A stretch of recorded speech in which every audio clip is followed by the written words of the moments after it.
They're doing.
Mr. Raby, I see you've joined the meeting. I'm assuming that you are one of the interpreters with Rise Interpreting. So we will officially call to order I'm one of the today's meeting of interpreters. the Unified School District Board of Education on today, August 5th of 2021. Welcome. Thank you for joining us this afternoon.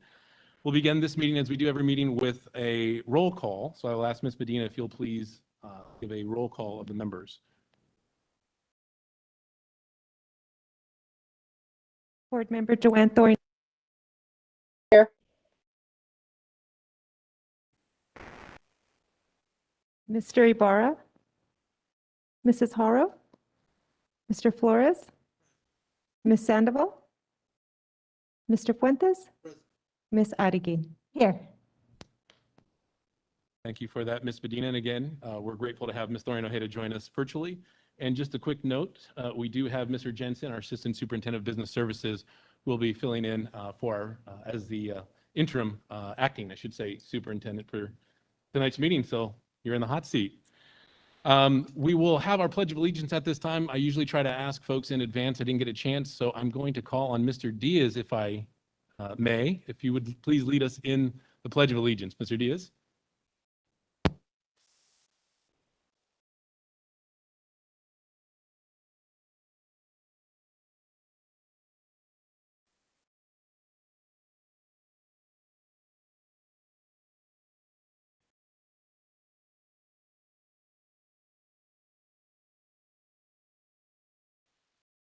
Thank you for that, Mr. Diaz. All right, our first order of business is item 1.3. I'm sorry, we do have interpretive services here this afternoon. Ms. Bueno is here. If you'll please share our interpretive services.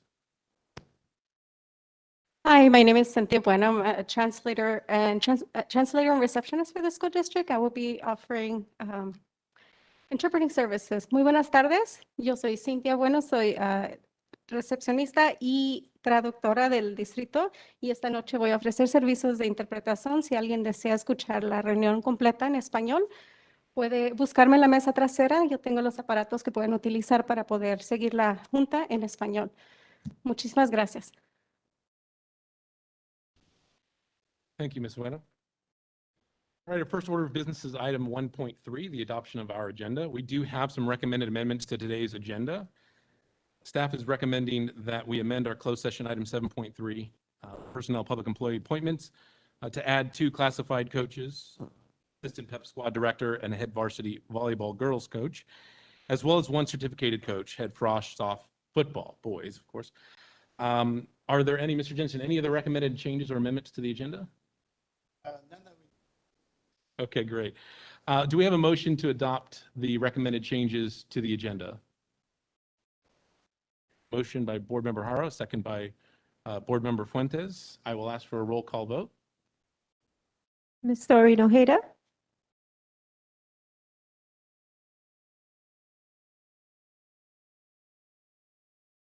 Yes.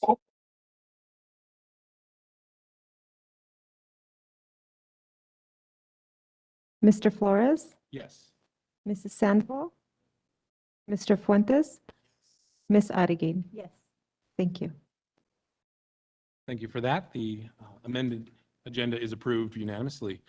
Takes us to item 2.1, our public comment for this afternoon's meeting. At this time, we'll call for public comment. Just a reminder to speakers that you do have 3 minutes to address the board on any issue either on the agenda or not on the agenda, but within the jurisdiction of the school district. I do have one public comment speaker card at this time, so I'll ask Ms. Lisa Villa, please come forward.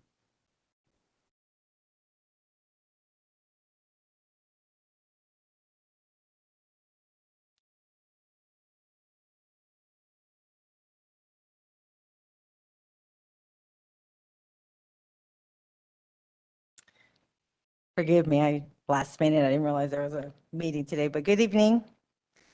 Board President Flores, board members, Superintendent Dr. Miranda, and the members of the audience. I'm here as a parent and an employee.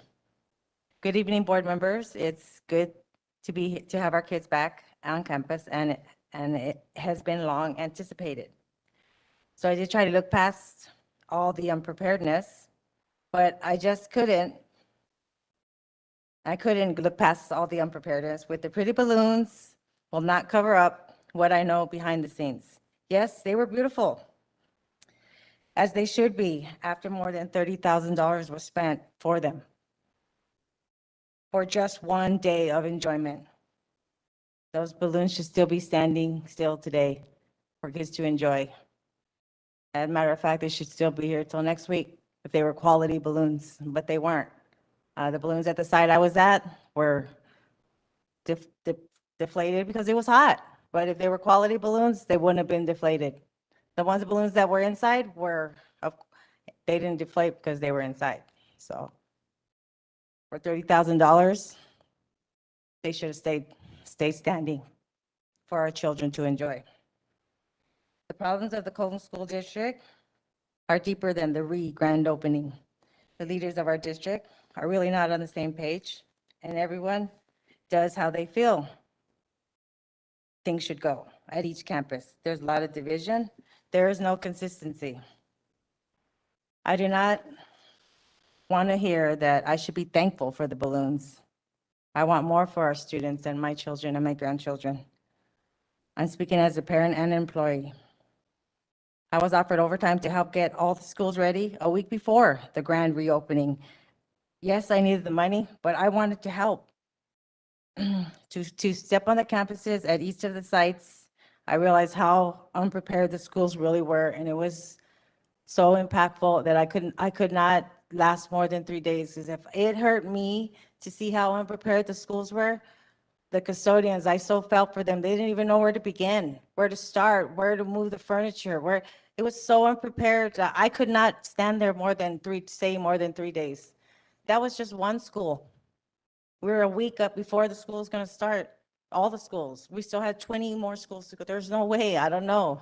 And so when I did take my kids to cheer practice, my grandkids, well, I see all the furniture piled up on Dorothy Cooley Lane, piles and piles of trash and furniture that had to get moved because school's going to start. But we had a whole year. Why we were doing all that stuff a week before school started. We knew school was going to start August 4th. And even if we didn't know it was going to start August 4th, we should have been ready. I know everything was all last minute. Is that it? That is your time. I had so much more to say, but oh well. Okay, if you'd like to submit the written comments to Ms. Medina, she'll ensure we get copies. Okay. Thank you. Thank you. Appreciate it. Thank you. That is all that we have in terms of public comment cards, speakers for this afternoon. So we'll go ahead and close public comment at this time and go on to the action session items for tonight's meeting. We have action session items 3.1 through 3.38. At this time, I'll ask if there are any items that board members wish to pull for separate consideration. Questions?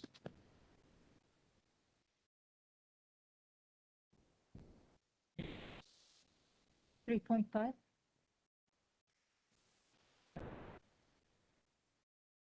Any other items that board members wish to pull for separate consideration? And thank you, Board Member Hara. I was going to mention 3.8 as well. I know there's some information and update that we have with respect to that particular item, so we will have that separately. And I have 3.5 and 3.6. Okay, if there are no other items to pull for separate consideration, what I'll ask for is a motion to approve our action session items with the exception of item 3.5, 3.6, and 3.8. Is there a motion? Motion by Board Member Fuentes, a second by Board Member Haro. Any other questions or comments? Not, we'll ask for a roll call vote. Ms. Doreen Ojeda?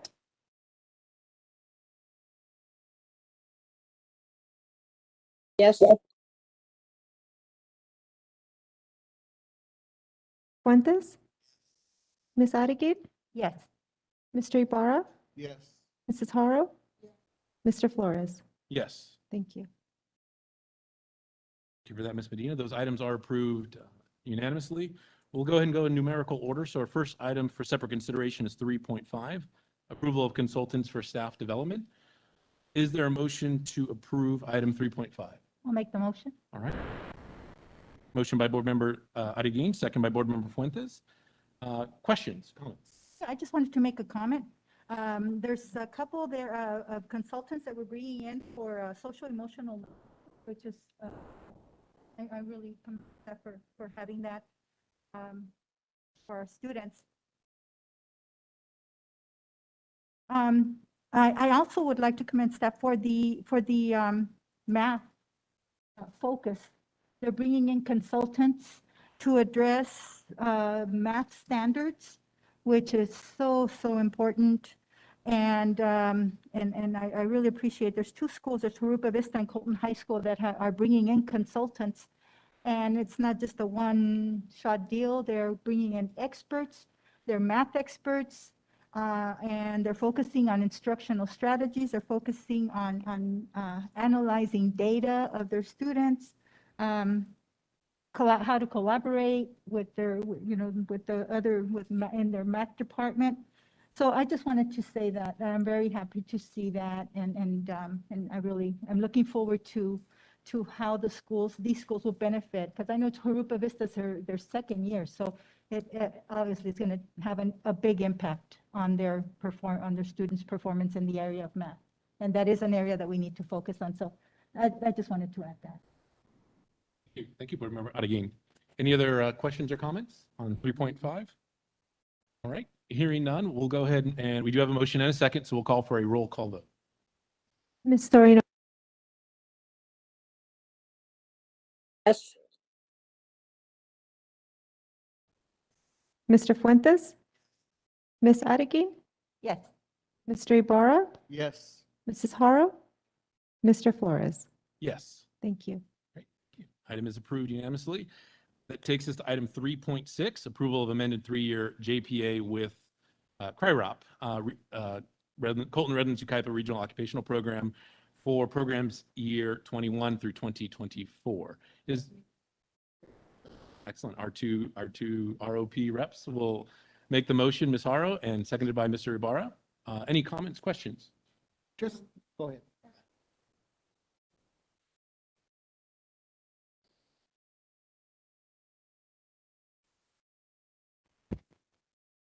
I'd just like to thank our superintendent of CRIROP, Tracy Zerpoli, for being here today. And Tracy hasn't been with us long, but she's made a lot of wonderful changes. And we are very blessed to have this working together. So I just wanted to say that I'm very happy that we're approving. And I just want to also say that we're fortunate to have our superintendent from CRIROP here. And if you don't know Tracy Serpoli, she's right back there. And just stand and just wave. And I like to give her a hand, if everybody could give her a hand for a wonderful job. As we all know, and those who have been involved with CRIROP over all these years, they've provided a lot of educational, vocational services to many of our students over the year, over 20 plus years here in our district. And with quality educators, quality programs, and I constantly hear how well our school district employees and staff and administrators work well with CRIROP's administrators and teachers as well. So just like Pat said, I believe that our district is blessed to have CRIROP as part of our family. So thank you very much. Thank you so much, Superintendent Tripoli. We appreciate you being here this afternoon, and I want to thank our board members as well who serve on that board. It's another sacrifice that you make in terms of time and energy, but it's an amazing, the program has been incredible, and all we hear when we come back is the presentations about the innovative things that we're doing to help our students be ready really for the changes in technology and industry, and it's awesome to be at the forefront of that. So we appreciate the time that you put into that for that. So thank you. Any other comments or questions with respect to the item? Hearing none, we have a motion and a second, so I will ask for a roll call vote. Doreen Ojeda,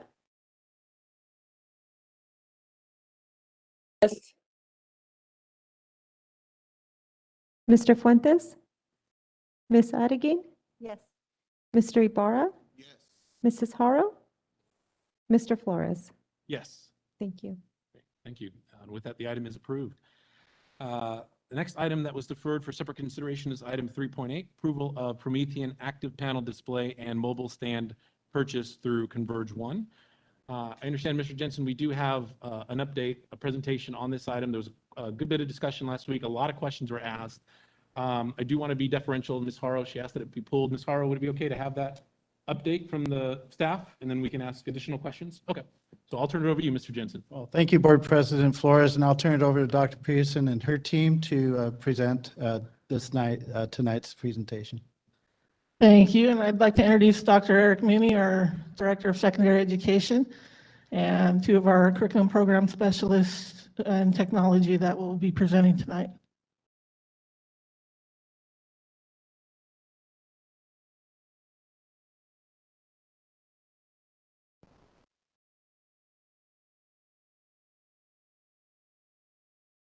All right, good evening, Board President Flores, members of the Board of Education, Superintendent Dr. Miranda, probably listening, Executive Cabinet, and members of the audience. It is our pleasure to present to you on behalf of the Educational Services Division, and tonight with me are Kelly Van Belkenberg and Carrie Northcott, Educational Technology Specialist for the district, as well as Mr. Shane Pinnell. Tonight, we are going to briefly review our recommendation for the purchase of Promethean panels to be utilized as instructional technology in CJUSD classrooms. We will provide highlights of our why, and more importantly, why now, the importance of resource equity across our district, our belief statements that align to professionalism, and lastly, our plan for professional learning. And these may seem familiar as they align to our DSDP work, which stands for District Systems Design Partnership. So let's look at the highlights.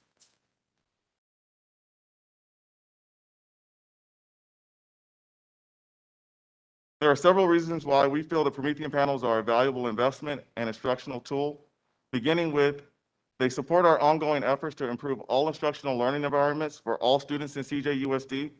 The interactive technology supports student engagement, differentiation, and multidimensional collaboration, especially for our special education students and English learners. It also supports our Future Ready initiatives across our district and how we rethink and redesign learning spaces across our campuses. It also replaces overhead projectors for easier viewing for students in support behavioral systems by allowing the lights to stay on in the classroom, fostering engagement. And enhanced mobility allows for flexible classroom design tailored to specific lessons.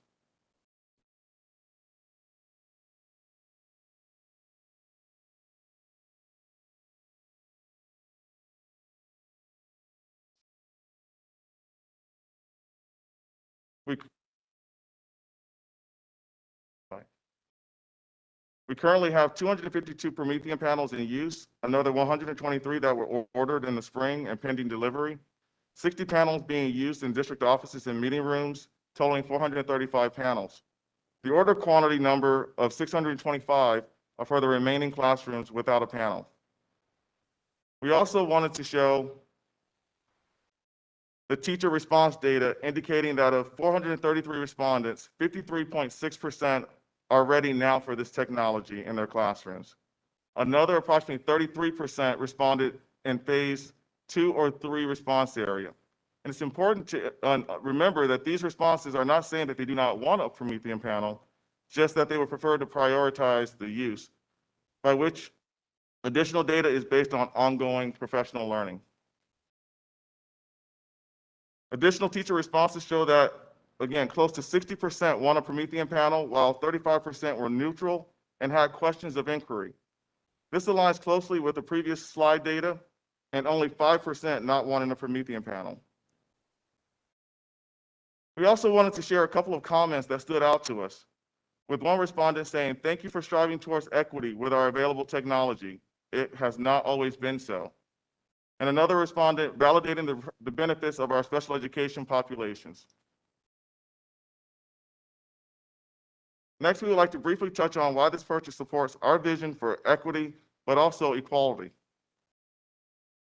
Under the Board of Education's leadership, along with our Superintendent, Dr. Miranda, and members of Executive Cabinet, CJUSD has set out on a journey to continuously improve the educational experiences for all CJUSD students. Our DSDP conversations have inspired educators in our district to envision the endless possibilities of our students and families as we prepare our students to compete globally. We also know that we are not the only ones striving for excellence. CJUSD has a long history of investing in technology to support student learning across our district. Some of you may remember the overhead projector that is pictured on the left. As newer technology evolved, the overhead projector was then replaced by LCD projectors and document cams. Now more interactive panels are replacing or accompanying LCD projectors and document cams to allow for a more student-centered instructional approach. For example, unveiling this year at Colton High School and Grand Terrace High School, students now have one of the most advanced technological tools at their fingertips. The two schools' new anatomage table is touted as the world's most technologically advanced anatomy visualization system, offering dissectable human and animal cadavers reconstructed in precise 3D.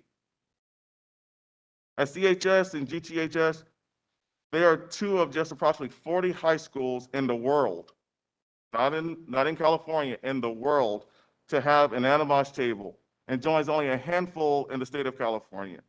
By count, we think CHS and GT are the 5th and 6th high schools in the state of California to have them.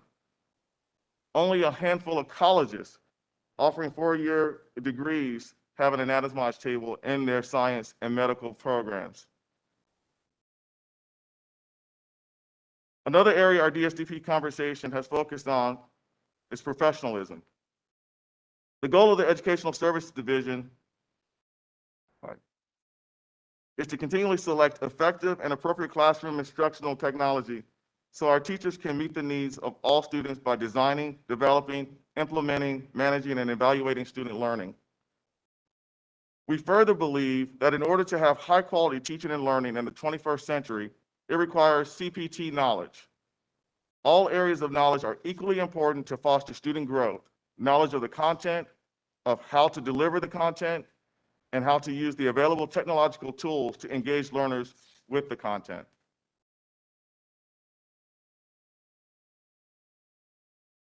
And now about the panels themselves. These panels are designed for the classroom environment with bright displays. They fill the room with sound and the flexible classroom layout. They allow the teacher not to be confined behind a table, but instead the flexibility and mobility to move around the classroom and have student interactions along the way. Prometheans are a device that finally lend themselves to different learning modalities, visual, auditory, tactile, and kinesthetic, that teachers have been educated to incorporate into the learning process. These panels are much more than just a beautiful display for teacher presentations. There are hundreds of apps available in the Google Play Store to make instruction more interactive and aligned with curriculum and seamless in their delivery.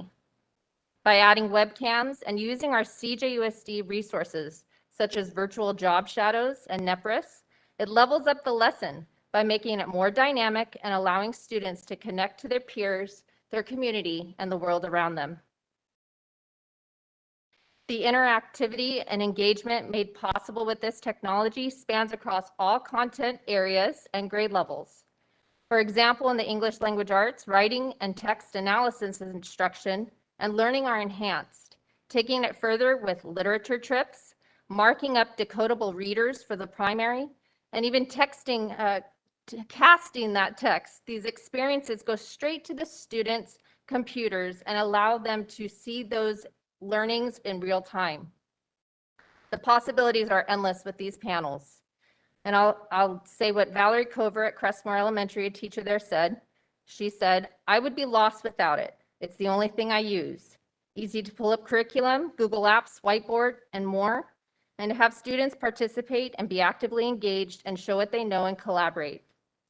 Teachers have expressed that they would use these panels more often if they were not on a sharing schedule. Students become more active learners with the built-in features and apps that support STEM curriculum, such as graphing calculators, three-dimensional modeling, space exploration, just to name a few. Our elementary math curriculum has built-in capabilities for flip charts and active learning. This allows the teacher to model the use of manipulatives, drag and drop, and other problem-solving features. Multiple learning modalities, hands-on experiences, and clear visual representations are especially beneficial for our special ed population and our language learners. And this is a picture of one of our CJUSD students in a dual immersion class that is working on a lesson dealing with language and math discourse. There are great opportunities for this technology to enhance experiences in the social sciences as well. Displaying large, clear, interactive images of primary sources, maps, and other content like the new elementary social studies curriculum on the panel allows students the opportunity to connect in more meaningful ways. Beyond the core subjects, electives, including visual and performing arts, world languages, student leadership, and every other subject, as well as the common spaces in our sites, such as libraries, utilize the Promethean panels in many of the same ways as the core subjects, including the endless opportunities to provide a way for teachers to bring the world to their classroom, amplify student voice, share ideas, and promote literacy. These examples are meant to provide just a brief overview of the possibilities the technology provide in all content areas and grade levels. At their most basic, the panels are superior to projectors in their display and their sound. And as you can see, the possibilities go way beyond basic.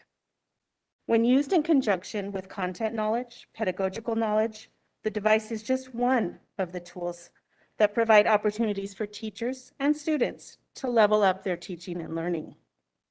Our next area focuses on professional learning. The Promethean panel is a teaching tool. We need to invest in our people to maximize the effective use of these tools and improve student outcomes. Training and support will be ongoing and personalized. Activities are available in the CJUSD Connect, a Ludo online professional development platform. There are support staff from educational services, as well as the EdTech Leadership Group members, which are comprised of teachers and classified staff and administrators throughout the district. Promethean also has a robust video and training library, a certified teacher program, as well as the possibility of a trainer dedicated to CJUSD. And Dr. Mooney is going to wrap up for us. And just in closing, we just wanted to thank the Board of Education, Superintendent Dr. Miranda, for paving a new road as it relates to equity, professionalism, and professional learning for all our students in CJUSD. I want to just thank you, and if you have any questions. All right, thank you for that presentation, Dr. Mooney. And team, do we have questions from board members for our staff?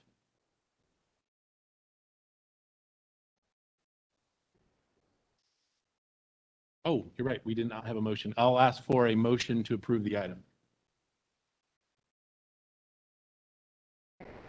Motion by Board Member Fuentes and a second by Board Member Sandoval. Thank you. Board Member.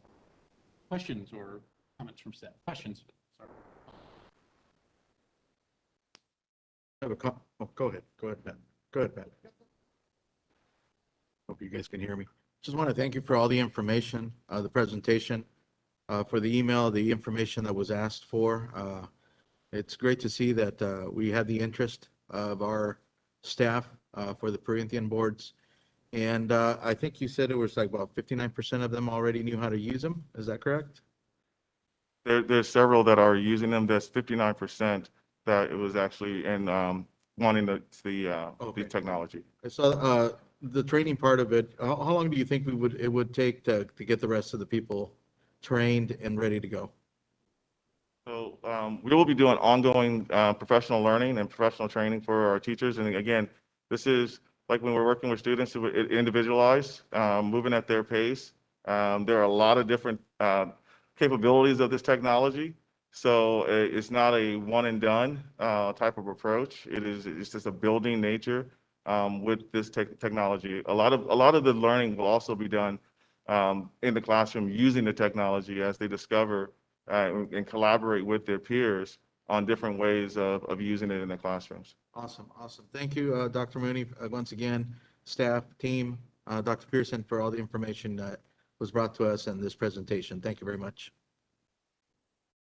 And Mr. Fuentes, if I could add on the professional development component, with this purchase, we are also getting a dedicated trainer from Promethean, the company itself, who will be on board with CJUSD for up to 12 months.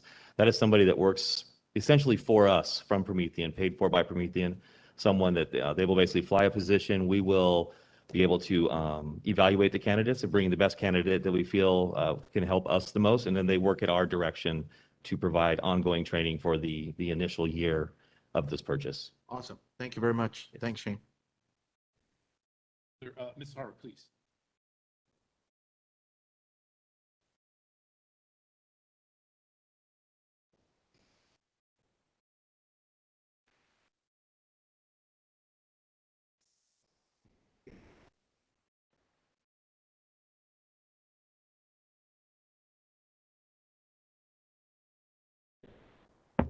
Sorry about that. Okay. Well, where do I begin? First of all, I'm really surprised that we've never had we've never had a presentation before an action item. So why now? Why didn't we have this presentation as in our presentations last month before this was brought to us? I find that curious. But the comments that I have or questions that I have is at the last board meeting, I did raise a lot of questions and it caused us to push it out to vote until this meeting. I got the information from Ed Services, and I also got a lot of information that was sent to me by teachers who thanked me for bringing up the questions that I did. Now, before I go forward, I want to say I am in no means against technology. I think it's important and valuable to our students. My husband's job, he is the site coordinator for their technology. My daughter is involved heavily in technology. It is her job. So it is not something that I am unfamiliar with. With that said, when I asked the questions at the last board meeting, I asked about the survey that was mentioned. And Dr. Hyder stood up and spoke and said unequivocally that there was an overwhelming response from teachers in our district who wanted this board. And before I even got the information that was sent to us from Ed Services, my inbox was full with emails from teachers. I believe we have approximately 1,200 teachers in this district, give or take a few.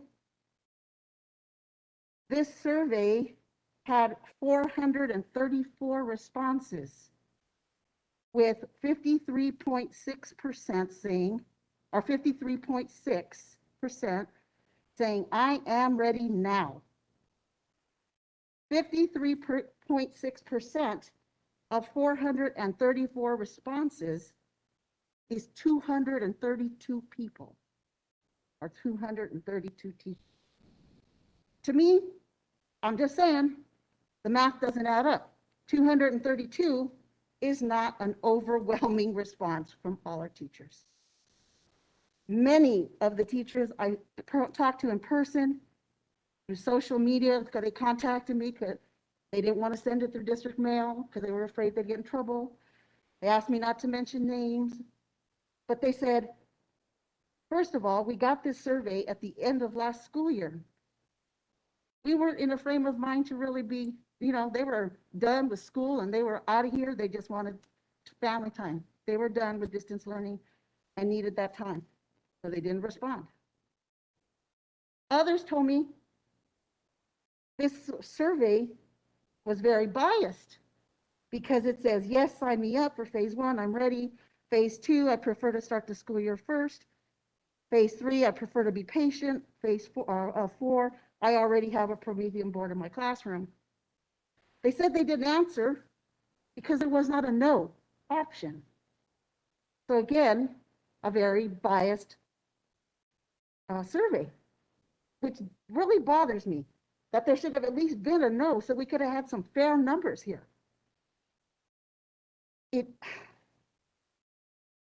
I understand about equality and equity, but to me, equity is not that everyone gets one. Equity is everyone getting what they need.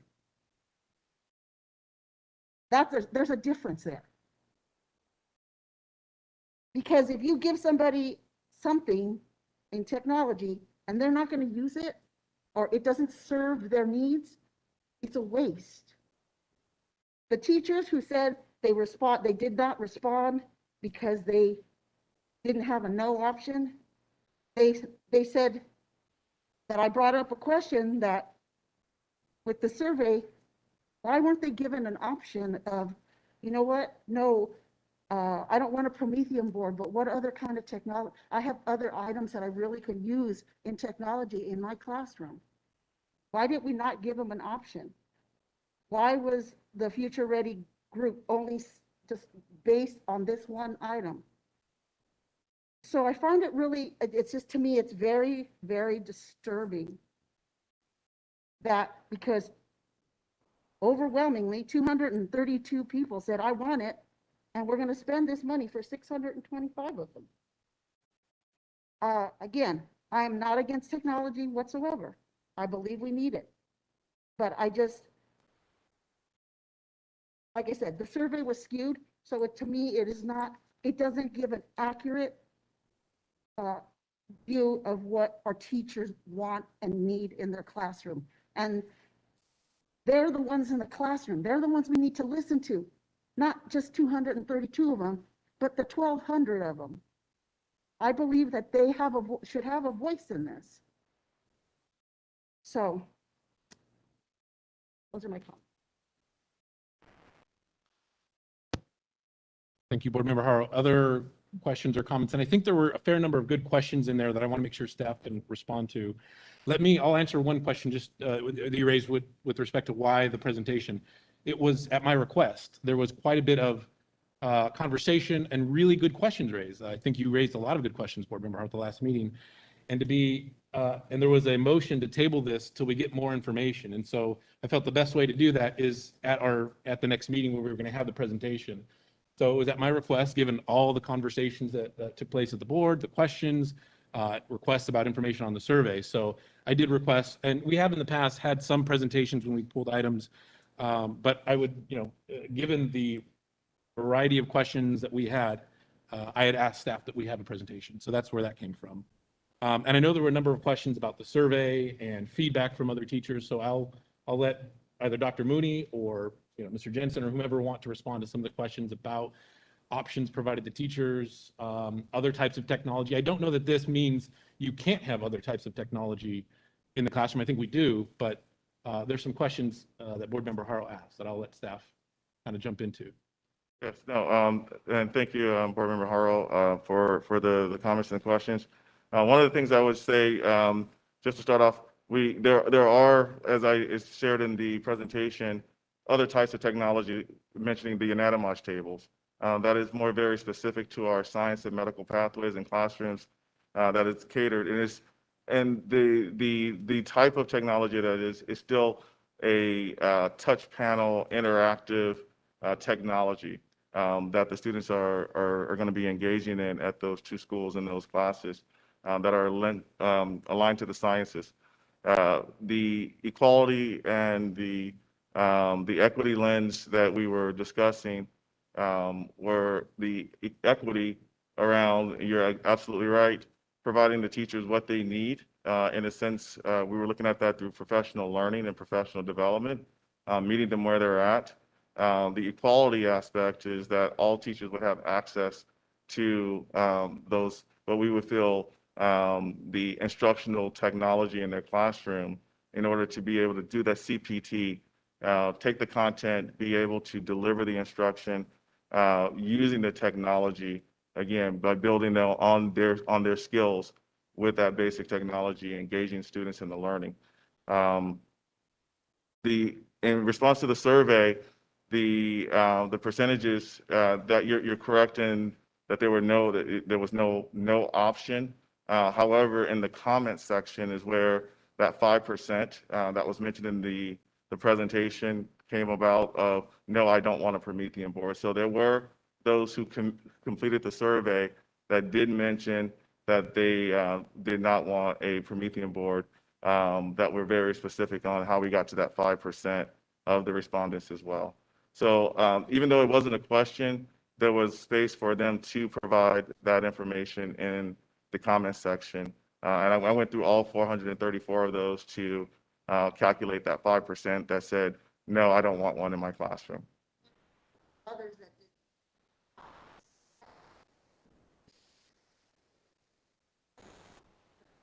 option,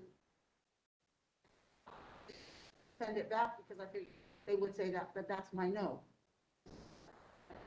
Yes, and that's very true.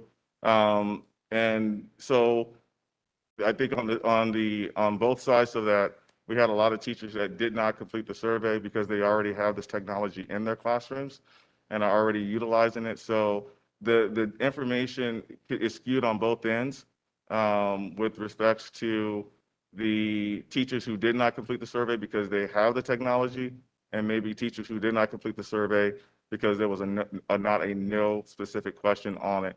But we were able to capture those responses in the comments based off of who did complete the survey.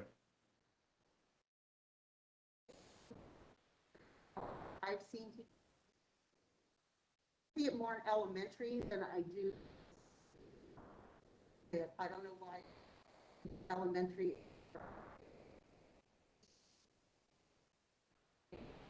The other question I have about that bothered me when it was these numbers were not broken down by, because that would tell a lot too, and that was missing. Send us and the survey or the numbers. That information. Who really wants them? Is it else? And that information was not captured on the survey. I don't believe that they asked for, we didn't ask for a specific grade level or either secondary or elementary. So we do not have that information.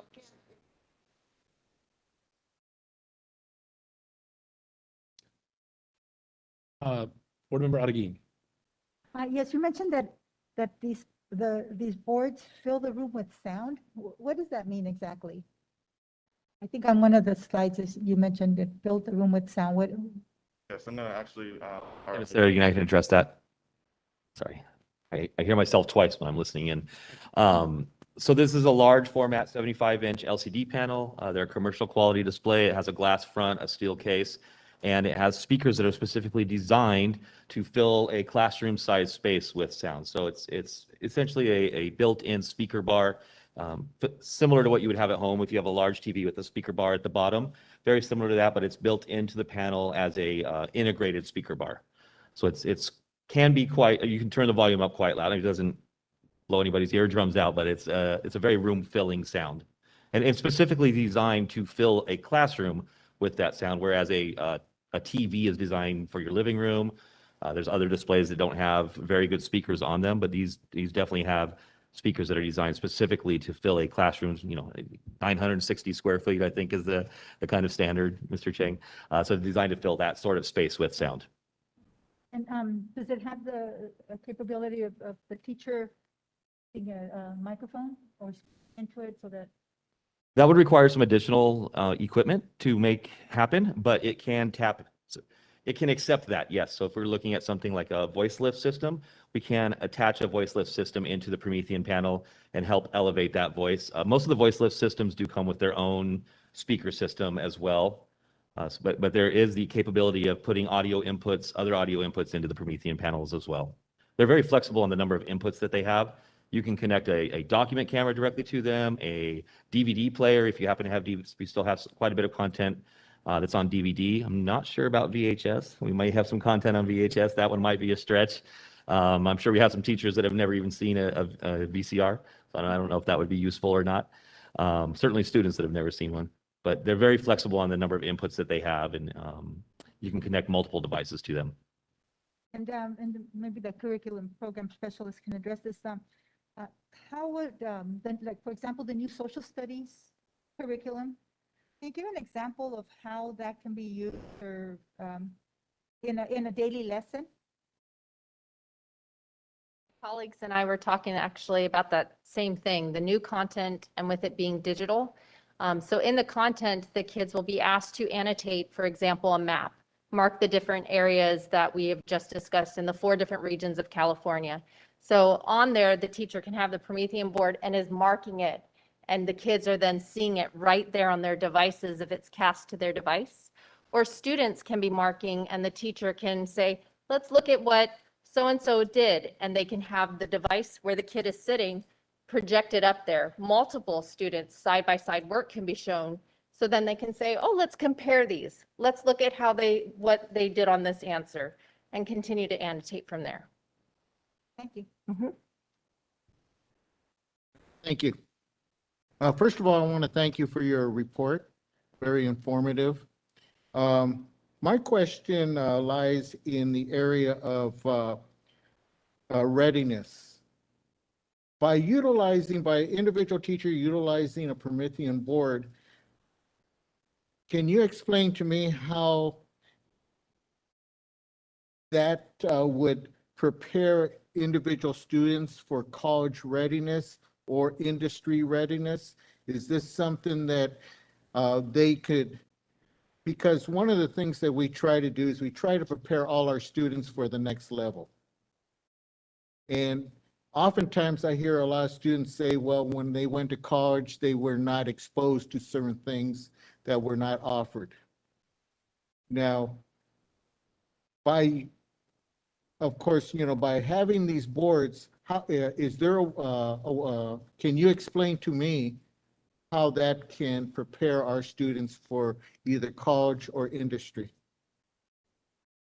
Yes, let me begin by, I think, first stating the teachers are our first line of informing and preparing our students for college and career readiness.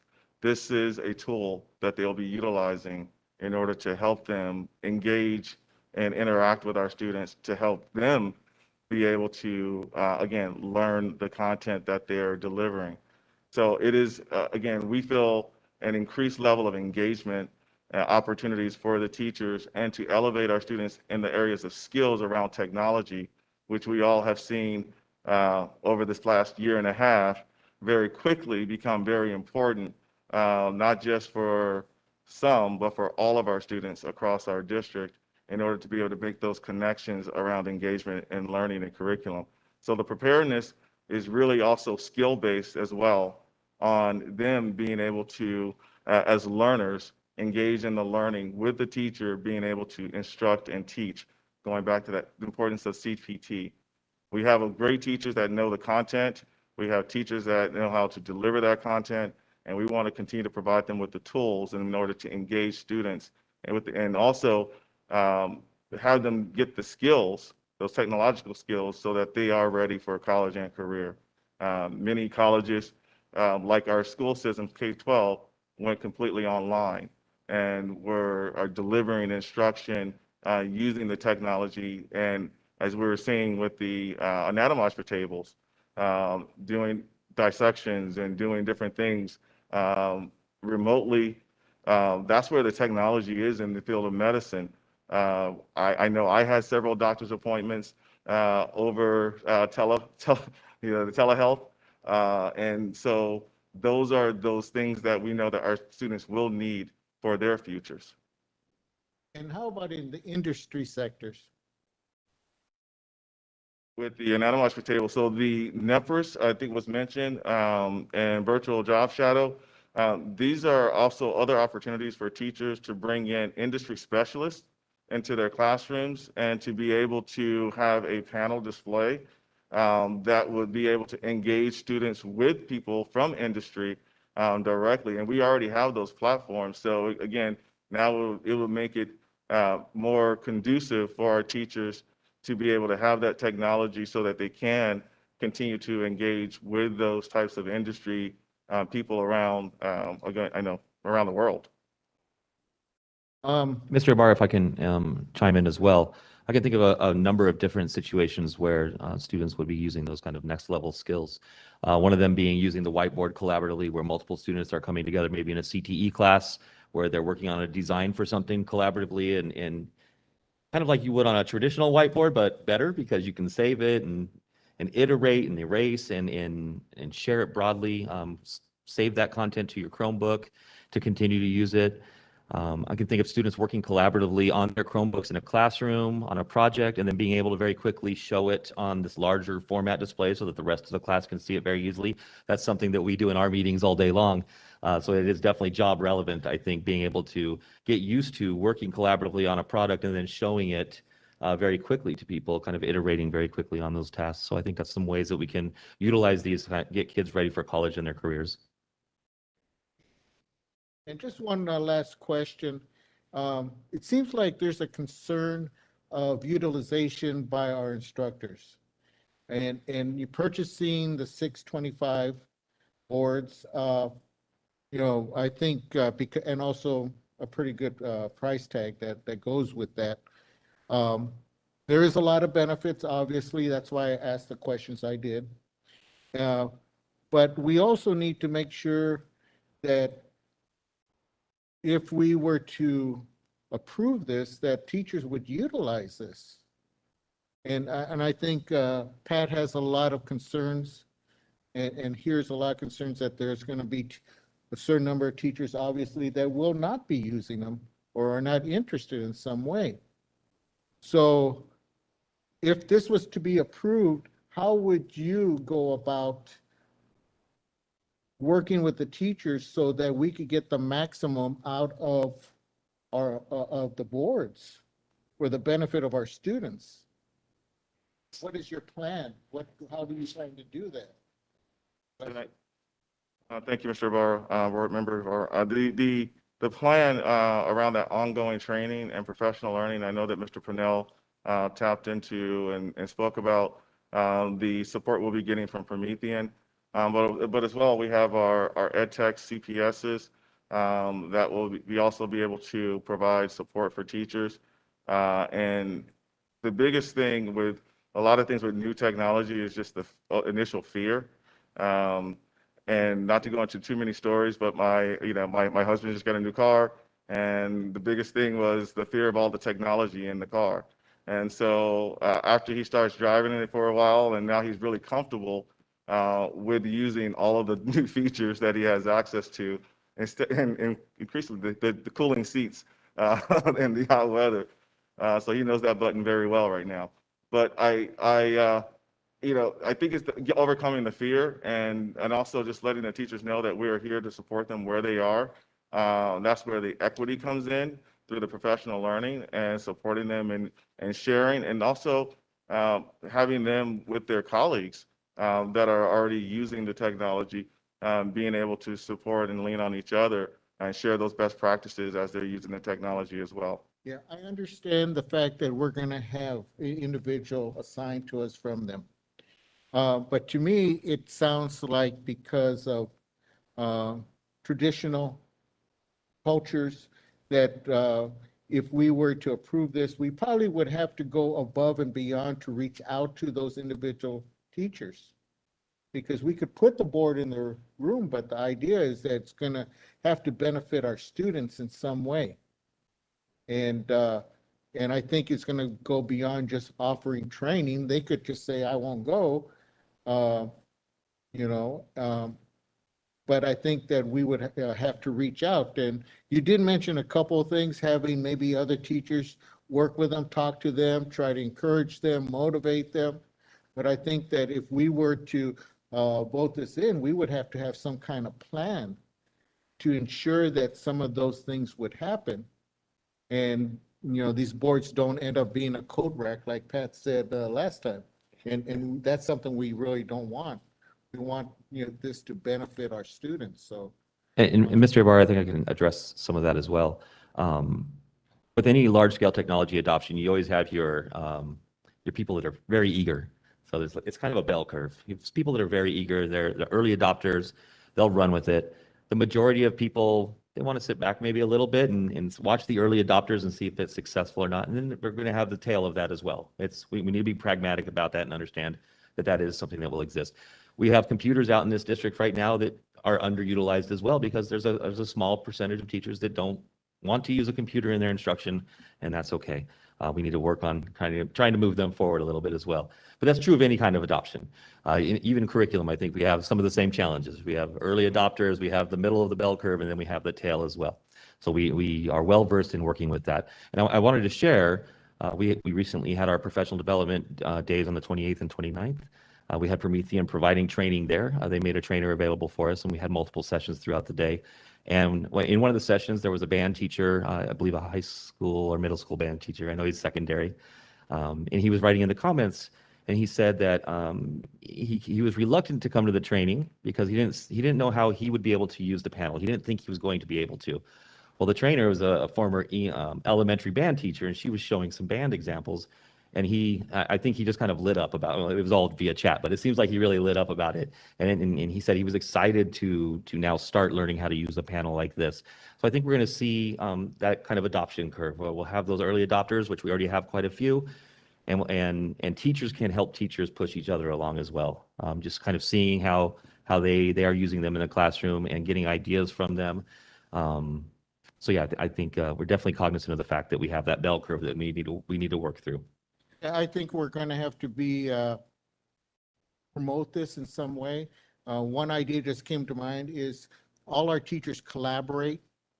If we have a group of, say, math, we could have an individual math teacher who has this use his room or her room and utilize the board to show the other, you know. So we have to get innovative to kind of motivate them and pull them in and say, hey, this is the wonderful way we can use this for those who are hesitant and need that help. So those type of things. So collaboration, I think, would be a good opportunity to get small groups of individuals, because usually a department, you know, 4, 5, 6 teachers in one, something to that effect. So just a thought. But thank you anyway for answering my questions. Great.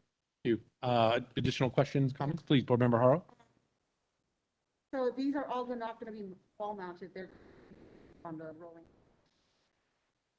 Yes.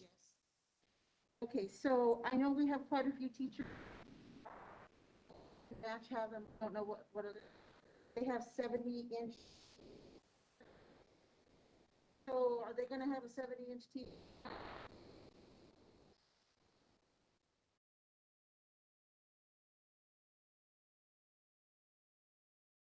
So yes, they would essentially end up with both in their classrooms. The large TVs that were put in classrooms, we would have preferred if they would have purchased Promethean panels to install to add to their classrooms, but they went with mounted TVs.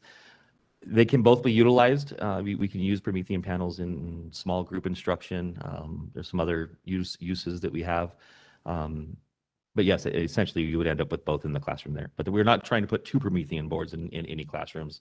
But how they're allocated at the sites is up to the sites as well, to use how they see best.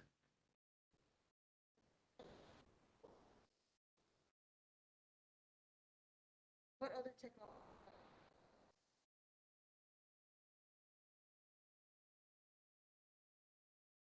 I'm not 100% sure of all the ESSER I didn't hear the question. What was? Uh-huh.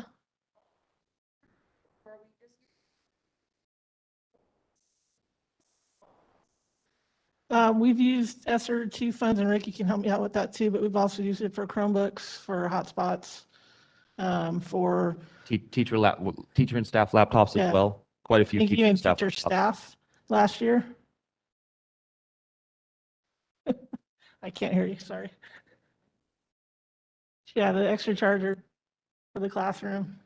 Yeah, Mr. Justin? mostly these funds were able to be used for learning loss mitigation, for hybrid instruction that potentially could have happened last year.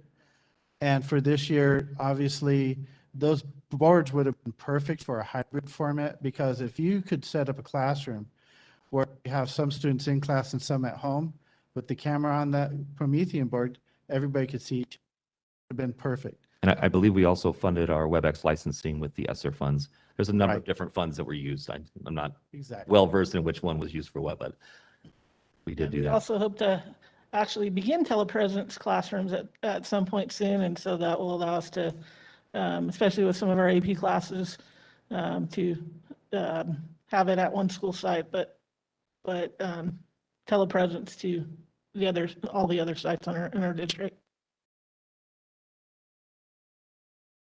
Again,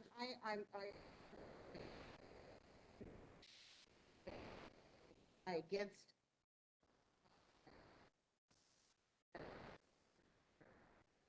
background I have. However, what was the way it was done?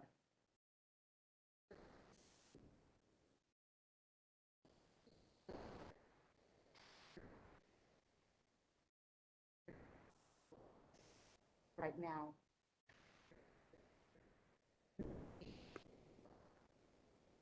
Overwhelmed. Just not. That this survey could have been idea.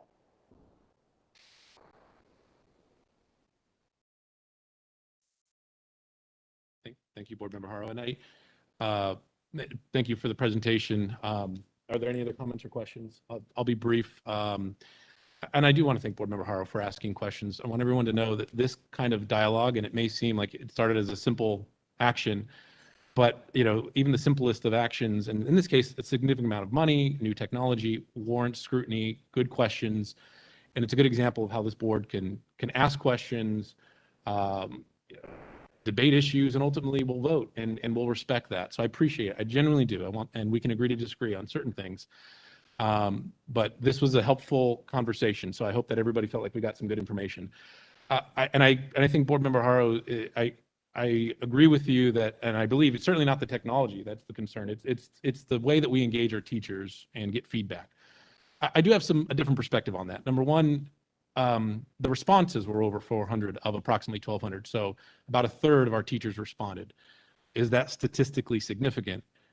It actually is, mathematically speaking. I think the margin of error for a third of a response of a universe is somewhere within plus or minus 5%. So it's actually statistically significant. We survey our teachers all the time. My guess is we probably get somewhere in that 33%, 1/3 response. We never really get 100%. Even at ratification time, we don't get 100% of our teachers, and that's their contract of how they get paid, and they don't vote. We elect governors, we elect elected officials with less than 33% response. I would hope, though, that if a teacher feels like they can't respond out of fear or concern, that does worry me. There should be no negative recourse for responding honestly and genuinely, and that needs to be stamped out, without a question, particularly on these kinds of issues. So I appreciate those who responded. I hope more will respond in the future as we survey our teachers. And I agree with the comments about this is new technology. Most of us in the room, I think, remember what life was like before we had these. And I felt like I was one of the late adopters to get one of these. It was very late in the game. That's technology. That's the nature of it. And it's going to take a lot of work to bring everybody on, but I think the best approach is getting them into the classrooms, letting teachers use them, and it's really the peer support that's going to help this be successful. And if our teachers are feeling uncomfortable with some of the new technology we're challenging them with, good. I hope they are, because we're challenging them. Just like we want our kids to be uncomfortable, because you can't grow without being pushed into new things, experimenting, trying. We want to build lifelong learners in our students. That's all we talk about, lifelong learners. So our teachers need to be lifelong learners. All of our staff, let's be honest, new technology just isn't in the classroom. We have lots of classified positions where guys, when they started working in this district 25 years ago, were doing things with a wrench that now they do with a computer. That's the nature of professional life, our work as we change. We've all been challenged. I've been challenged, particularly over the last year and a half, to use technology in ways I never thought I'd have to. So I think it's a good thing that we are challenging our staff to grow and giving our kids the opportunity to have access to new technology. But being mindful of, I think, what Board Member Haro points out, when we're engaging our staff, be it our teachers or classified, it needs to be in a meaningful way that they feel comfortable responding honestly and earnestly. So whether that's through the survey or other means, email, we have a great relationship with our union. Those are all opportunities for folks to respond. So I think it's a good chance to grow as a district, and I look forward to the opportunity. So I'll leave it at that. We do have Board President Flores.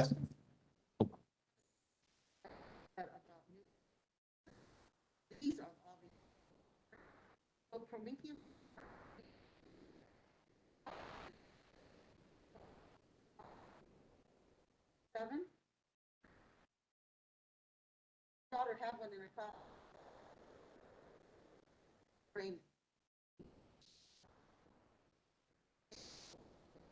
Have one in her classroom.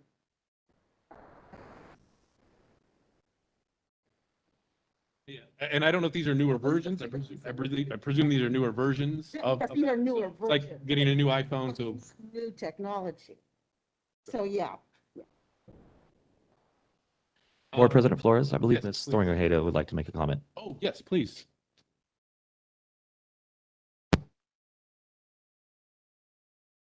My mute button's giving me trouble. I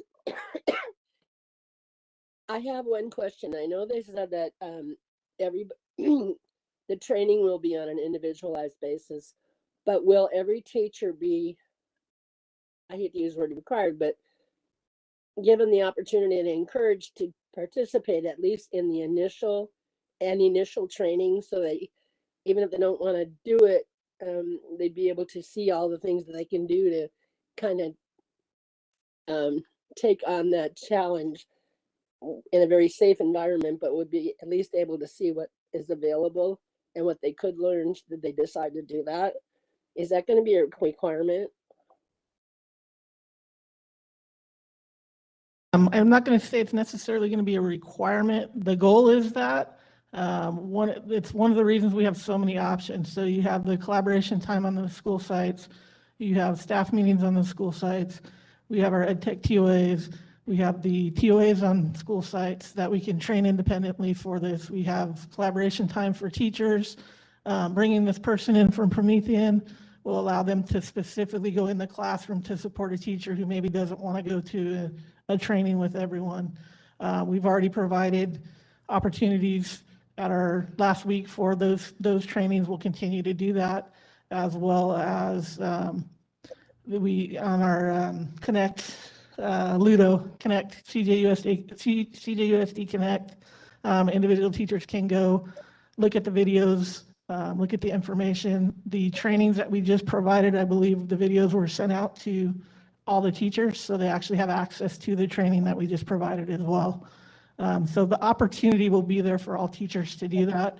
I would argue that if they don't take advantage of that, us putting them in a classroom to do training wouldn't matter whether they were Right. here or not. They wouldn't be probably paying attention at that point anyway. So there'll be multiple opportunities for them to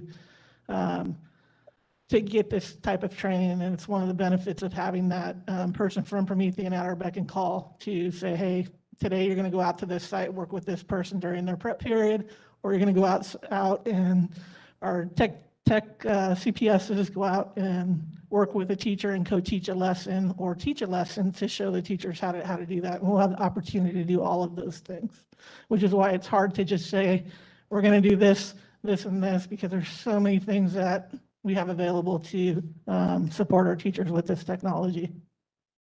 That makes sense. So there is a video they could actually watch independently on their own to kind of see without anyone around what they might be able to do should they participate. That's what I'm hearing, correct? And there will be. And now, we're trying to do as much as possible, put our trainings on videos and put them on our Connect site so that our teachers have access and to continuously get professional learning and get professional development. that person that's going to be assigned to our district, will they then, am I understanding, they're going to be within our district boundaries every day so that they have a schedule that we're keeping? They'll go from one place to another, and it won't be contact them today, they'll come in 2 weeks.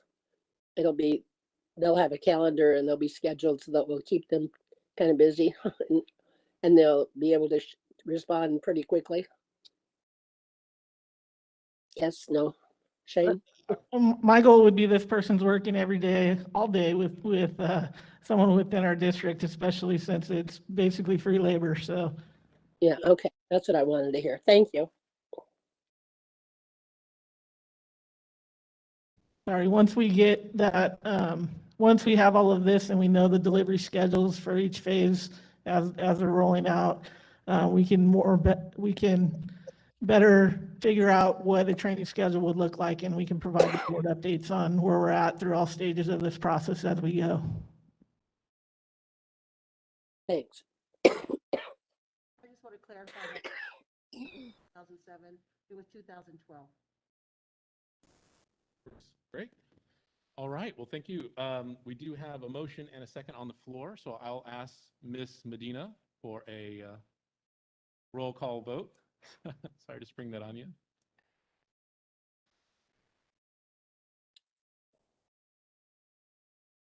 Ms. Doreen-O'Hara, Yes. Mr. Fuentes, Ms. Adigin, Yes. Mr. Ibarra, Mrs. Haro, Mr. Flores. Yes. Thank you. Thank you for that. Item is approved on a 6-1 vote. That is it for our action session items for today. So that takes us to our administrative reports. We do have a bit of a unique presentation today.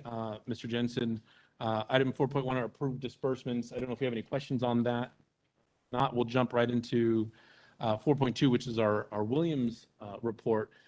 Given the uniqueness of our facilities and that I think the county is finally working with respect to Williams with us, we have a presentation on that as well, correct? That's correct. We're ready to talk about the inspection that happened back in April, as well as what's coming up this month. Excellent. All right. Thank you very much. Good evening, Board President Flores, members of the board, Superintendent Miranda, who is online listening, Executive Cabinet, and honored guests. I'm Rick Jensen, Assistant Superintendent of Business Services. And together with our Director of Maintenance and Operations, Adriana Castaneda, we're pleased to have the opportunity to present the results of the last Williams inspection that occurred back in April, which we just now received, as well as our plan to prepare for the next inspections that are scheduled for the middle of this month. Let's go to the next slide, please. So just a little bit of history on Williams. The Eliezer Williams et al. Versus State of California case. This is the Williams case as we know it. This was filed as a class action lawsuit back in 2000 in San Francisco County Superior Court. So the plaintiffs in that case comprised of about 100 San Francisco County students. And by the way, San Francisco County and San Francisco City, same district. They filed suit against the state of California and public agencies, including CDE, on the basis of that the public school students were not provided with equal access to instructional materials, safe and decent school facilities, or qualified teachers. Next slide, please. As a result of the settlement that happened back in 2004, schools in deciles 1 and 2 of the former Academic Performance Index, as we knew as the API, became subject to this annual requirement of facility inspections, which are performed by the county office. Now, this inspection is also on top of what is the same exact inspection is done for the school accountability report card using the facility inspection tool, or which we call the FIT report. And there are 4 possible ratings that you can have on the SARC report through this FIT process, and that's exemplary, good, fair, and poor. These ratings, however, are not used in the county inspection reports that we received that we're showing you tonight. Next slide, please. So I'll give you an example of what's called a good repair standard. So to be in good repair for overall cleanliness, the school grounds, buildings, common areas, individual rooms appear to have been cleaned regularly. Examples include, but are not limited to, that the areas are evaluated free of accumulated refuse, dirt, and grime. The areas evaluated free of unabated graffiti. Restrooms, drinking fountains, and food preparation or serving areas appear to have been cleaned each day that school is in session, and the catch-all other. Next slide, please. I'll turn it over to Adriana to present the next few slides. Good evening, Board President Flores, members of the board, Superintendent Miranda, Executive Cabinet, and members of the public. I would like to point out that the M&O department was back to full-time status as of March 1st, and the Williams inspection began in mid-April. Many of the deficiencies noted were for minor items such as unabated graffiti, missing light covers, fire extinguishers not signed off monthly, and things that would have been caught if our personnel were on site full-time during a normal year. And I would like to add that the lack of occupancy also contributed to the number of deficiencies that we found. We are not picking on any particular group or school. We believe that the Next slide, please. Sorry. We believe that the Williams results are a collaborative effort between the sites and ourselves as a team. But we would like to point out that there are shared responsibilities and clear potential for deficiencies before the inspections take place. To mitigate this, we will coordinate with the sites to accomplish these corrective actions. And you can see here some of the areas where we have collaborative efforts where both the site and M&O carry responsibilities on both sides.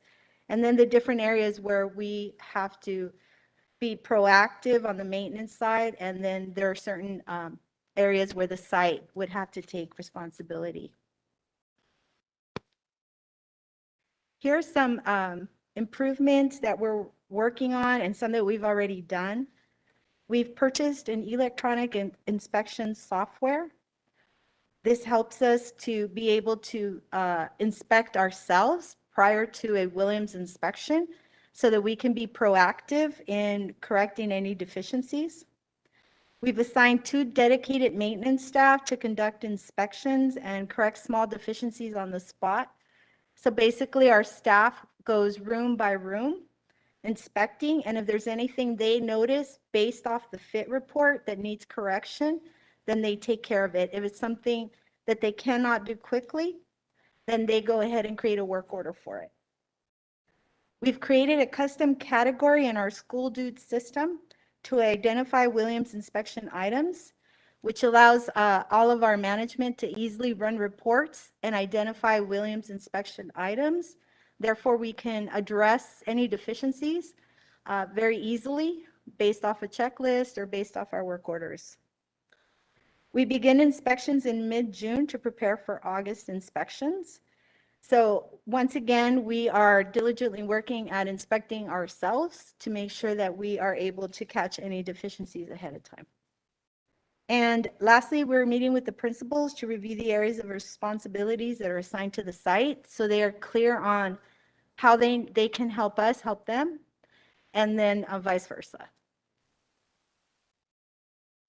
This is the software that we're using. It's called Facility Advisor. So I just wanted to show you what it looks like. But on the following slide, what you'll see is that this is the actual, a copy of one of our reports. So we have our evaluator, which is one of our staff members. That's the site.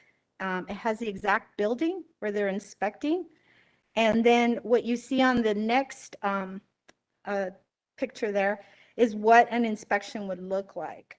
So for example, under the comments, we noted a deficiency. So this is us inspecting ourselves to making sure that we are able to come back around and correct these things. And this is completely based off the FIT inspection report. So we are addressing issues that are being, that are within the report that we know we have to address. Next slide, yes.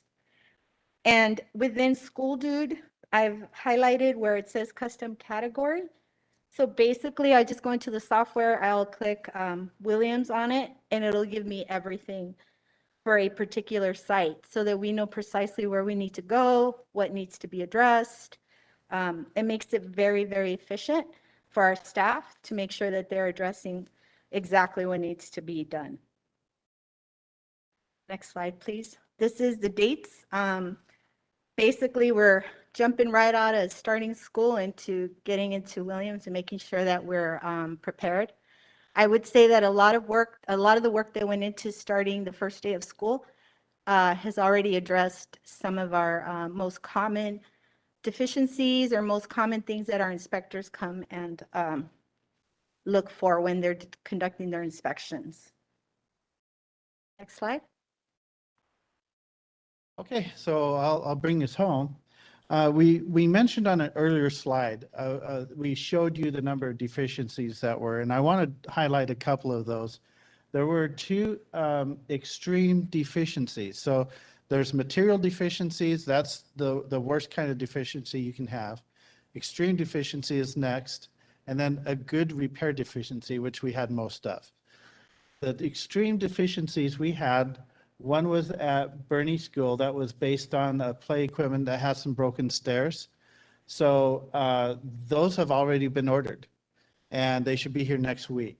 It takes some time for these parts to come in for play equipment because sometimes they just don't make that equipment anymore and they have to actually go back to their molds and remold these pieces.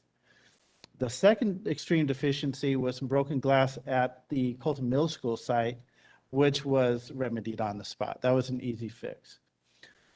Because of the global coronavirus pandemic, it definitely has affected our ability to be able to prepare our sites as we normally would. And as Adriana had mentioned earlier, that without having people on site, many of these deficiencies could have been corrected because we would have been there every day to see those. The monthly inspections of fire extinguishers is a big one that we got written up on. That would be normally taken care of.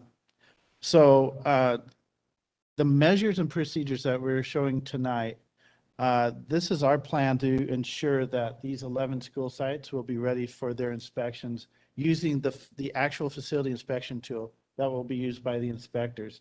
So before they come, we hope to have everything in place.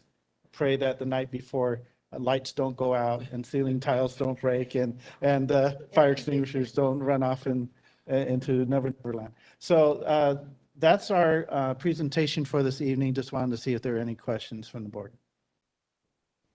Thank you for that. Yes, questions from board members? I just had a quick question with respect to the timeline. We saw there that it looks like they'll be back to inspect in the latter part of the month here. How long does it typically take to get that information or data back to us from county?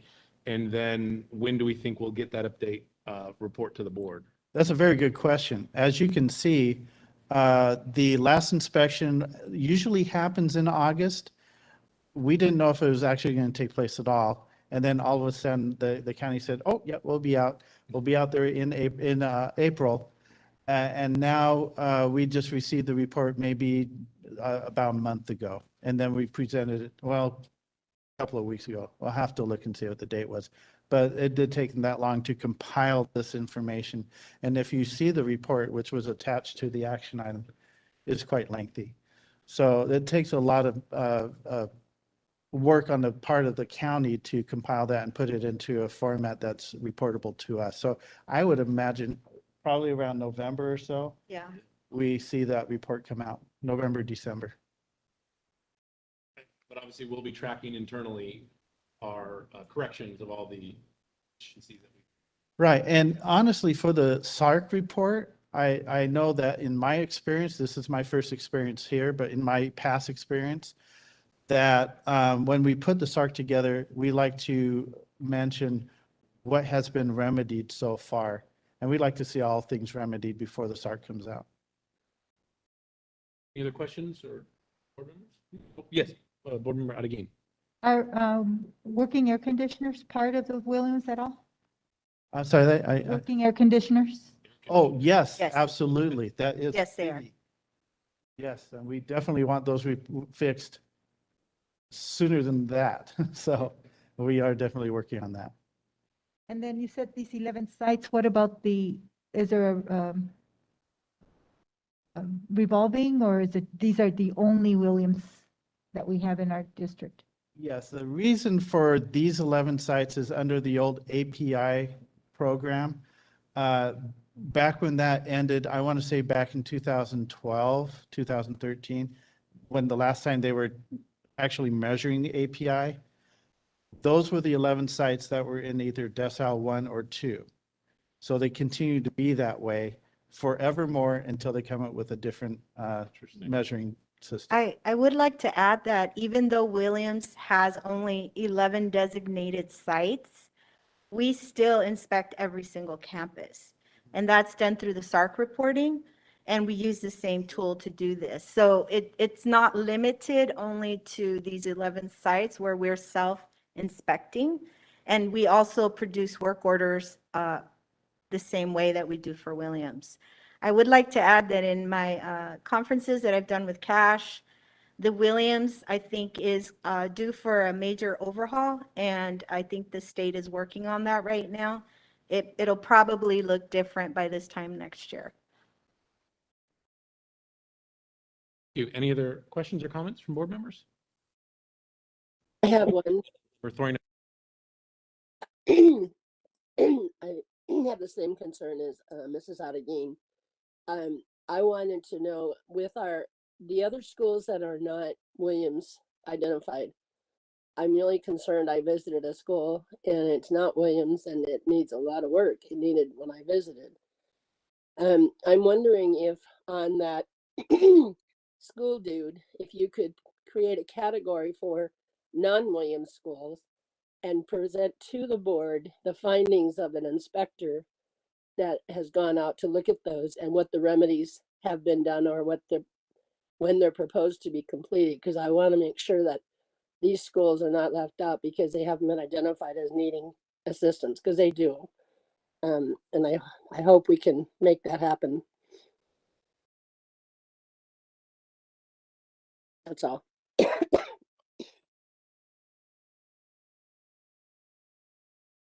On our own. And we need to be, can you hear me now? Good. Okay. Thank you. Now I have to remember what I was going to say. Because we have the software facility inspection tool, which we will use for every site. And we do that for the SARC anyway. We can certainly make available to the board the results of those inspections and our own brutally honest inspection. So we will do the same thing that the county does. 2 years ago, they changed their methodology. So they used to, if you could remedy it on the spot, the deficiency wasn't reported. So now they report deficiencies even if remedied, but at least on the report it says remedied. We'll do the same thing. Yes, so we are actually conducting inspections for our entire campus, all of them. Some are identified as SARC and not Williams, but they all are SARC though. We inspect them all for SARC reporting and only the 11 for Williams, but it's basically the same inspection. And we've only been using this technology since about January though. It's brand new. I've had a handful of M&O staff actually, you know, as Board Member Flores said, the adoption of new technology, some people are a little slower to get used to. So, but they've been doing great. And so the actual data is a little limited because it's only based on January to now, but we can definitely have something for the board sometime soon, yes. And I believe that what Ms. Thoring Ojeda is suggesting is to have another category put in for those specific work orders that are for the non-Williams sites. So I'm suggesting that maybe we use SARC as that code. I believe I already have that. Oh, okay. Yeah, you wouldn't see it here because you have to pull down the category, but we do have a SARC custom category and we do have a Williams. Perfect. Yes. And we wouldn't have to wait until November for that report since it's internal, correct? We could get that pretty soon.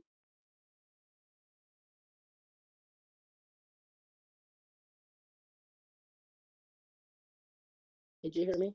From the SARC reporting, that's very doable, yes. Thank you. Completed.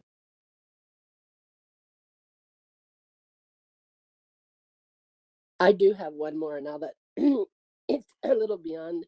It's more or less with the work orders, but one of the items that's noted for Williams is graffiti.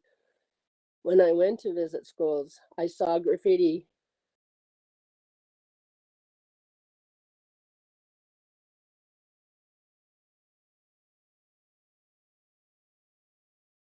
This from all our, is that M&O will show up to a site.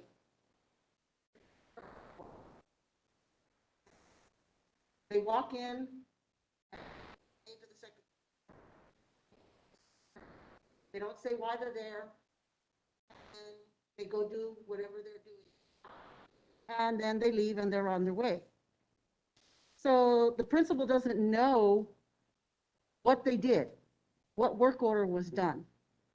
I would like to, I don't know if it's something that we can just instill, is it something we have to bargain? I don't know the specifics, okay? But I think what we need to do is have them sign in and let the principal know, I'm here for work order, blah, blah, blah, to fix this. And then somebody from the site needs to go and see, oh, okay, that projector is fixed, or that projector is hung up like it's supposed to, whatever the work order was for. Because I've had principals say that M&O comes in, they say, and then they leave, and they've signed off that the work order has been done, and then they go to see, and it's not done. And I've heard that more than once, and that's a broken system that we need to fix that system so that we know the work is getting done, and the principals know, because once they say it's done, the principal thinks it's done. So I really would like to see a better system as to how follow up on these work orders that they're actually getting done. So we recognize that is an internal problem that we need to work on. In the time I've been here, it's one of the things that as we are progressing and becoming a better version of ourselves, if you will, it's something that we definitely need to address. I would say to you, there's multiple reasons for that happening. It's, like most problems, it's not always one one part. Some of it is our necessity to train our customers as to how they ask for support, meaning we need to be better at letting our internal customers tell us what the issue is. So I guess in a way of explaining it to you is if we get a work order that says the lock's not working, right? But that's rather vague. And then when someone goes out and they're just looking at a work order, they go out maybe to a specific door and there wasn't enough information there. And so we need to get better at communicating with our customers. That's one area. Yes. Principal can, okay, it's this lock and this is the problem, look, show them or whatever. But if there's no, the person do work order and the principal or somebody at the site, Right. Right. They can physically talk. I mean, sometimes you come through the front, they just open, they have their key. Right, and that is another thing that definitely needs to be corrected as far as our staff, you know, and it's a big ship to turn. We need to start making sure that our staff understands that they have to do this on a daily basis. It's definitely one of the things that could definitely help us, for sure. There's multiple things that we need to do to help correct this issue. I would agree with you, yes.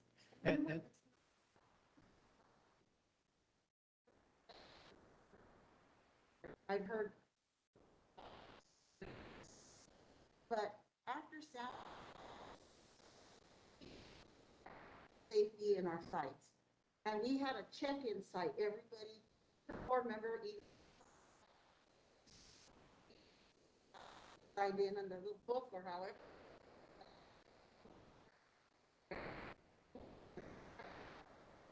Safety issue.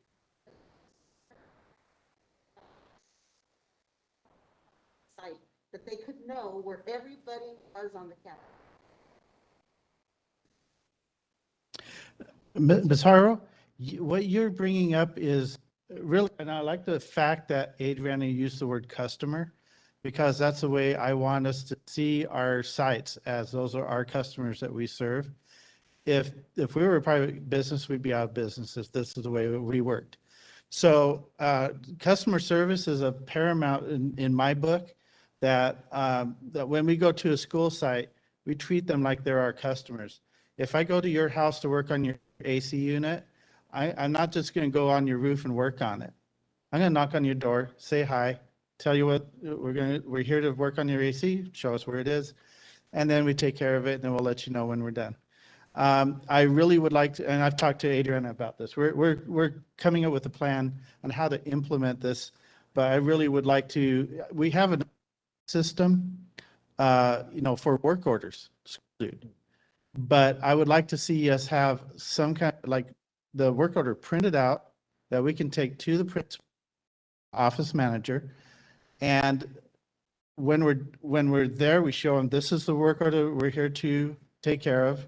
When we're done, we go back to them, we let them know we're finished, inspect it, is it to your satisfaction, sign off on it, and then we can show that we have proof that we were there, it was taken care of, and that the customer is satisfied with the outcome.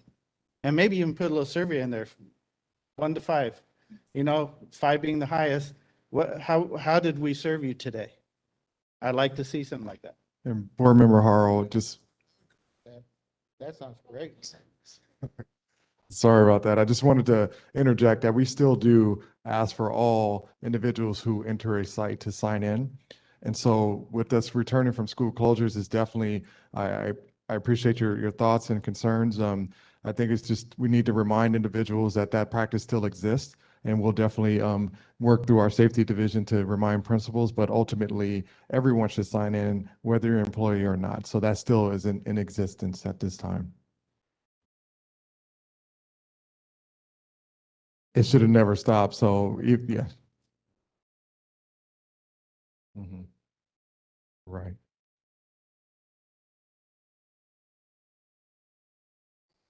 Yes. Yeah, so. Definitely.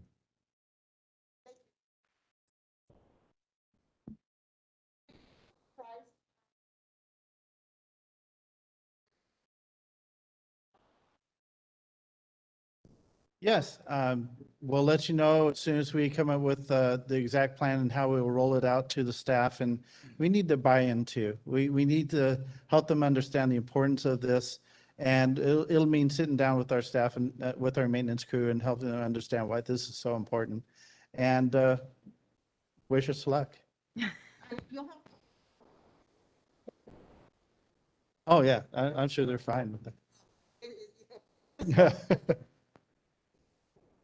Accountability, I mean. I'll be honest with you that this year, my assistant superintendent evaluation, that's what I'm choosing is customer service and how we're going to improve that throughout our business service division. Board Member Adigin. Yeah, well, I think Ms. Haro addressed my question or voice her concerns. And I echo Ms. Haro's concerns. I'm totally in agreement with everything that she said. And I'm very happy to hear about the customer, mentality, because I don't know how many of you, maybe just a few people in the room remember Mr. Jim Downs, and his thing was that we need to have the Nordstrom mentality. And I love that because that's the way we should be treating our customers, our schools, our parents. It should be the North. And I mean, he lived that and he said, we are here to serve the public. We're here to serve the schools. And so I'm very glad to hear that that is your priority. So thank you for that. You're welcome. Great. Thank you. Any other comments or questions from board members? Oh, we have. Board President Flores, Mrs. Thornhill would like to say something. I'd like to remind the board that if they could turn their mics on as well when they're speaking, so that our online participants and sign language interpreters can hear. Thank you for that. Give me just a second, Mrs. Thornhill. Okay, you're all set.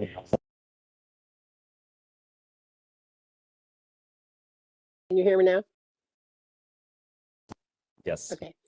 I'm glad it was brought up because my question had originally been, as for part of your school safety plan, everyone must sign in when they come in onto your school campus. And I know it was said that was practiced prior, but when I spoke to some principals, that hasn't been a practice that's been practiced at many sites.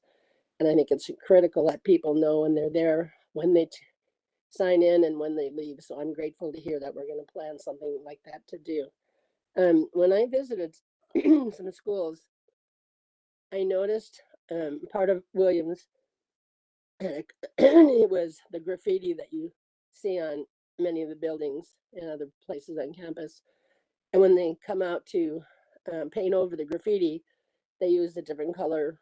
Obviously, can't match everything, but paint, and then they just paint over the graffiti that's there, and then you have a sort of a multicolored wall. And on many different occasions, you can have several different colors or shades of colors. And I'm wondering, since they do the setup, how much longer would it take, and maybe a little bit more material, but it would make the school look better if they could paint the whole wall and make it look a little more presentable, because some of them look pretty tacky. And I'd like to see if we can possibly do that. And I'm really excited to hear that we're going to have people signing in and signing out, because then they're there, when they come, when they go, you get to know the people. And I just think we'll have a much better system, and that we'll have a much better rapport with our M&O people and anyone else that's out there. Thank you. All right, thank you so much. I'm sorry. I appreciate your questions and concerns. Thank you, Ms. Thornhill Ojeda, for what you just said, because this is exactly the kind of conversations we're having today. And very timely. So thank you for that. And thank you for the presentation. We look forward to the updates. Thank you. Next on our agenda under administrative reports, any questions with respect to item 4.3? In order with respect to high school's MPR? Not, we'll go to our facilities update today. We have Mr. Owen Chang with an update. Good evening, Board President Flores, Board members, Superintendent Miranda, and members of the audience. Tonight, just have a brief update on some of our ongoing projects that we're actually working on. First up is the Colton High School NPR building. These are some of the recent exterior photos depicting the progress. On the left, it's the south entrance to the building. We've recently paved the asphalt parking around the perimeter of the building. That occurred last week. Landscape is ongoing. And also in preparation, as students returning, we're able to condense some of the construction fencing to accommodate pedestrian circulation. Contracts continue to work on buttoning the exterior of the building. We're making some good progress as far as building exterior. These are some of the progress photos on the interior building. Currently, we're installing lighting and ductwork in the main dining area. The large photo you see in the middle. On the left-hand side, plumbing fixtures are continuing to be installed. On the right-hand side, the kitchen, some progress photos of the kitchen equipment, some 3-compartment sinks, some oven, kitchen hood.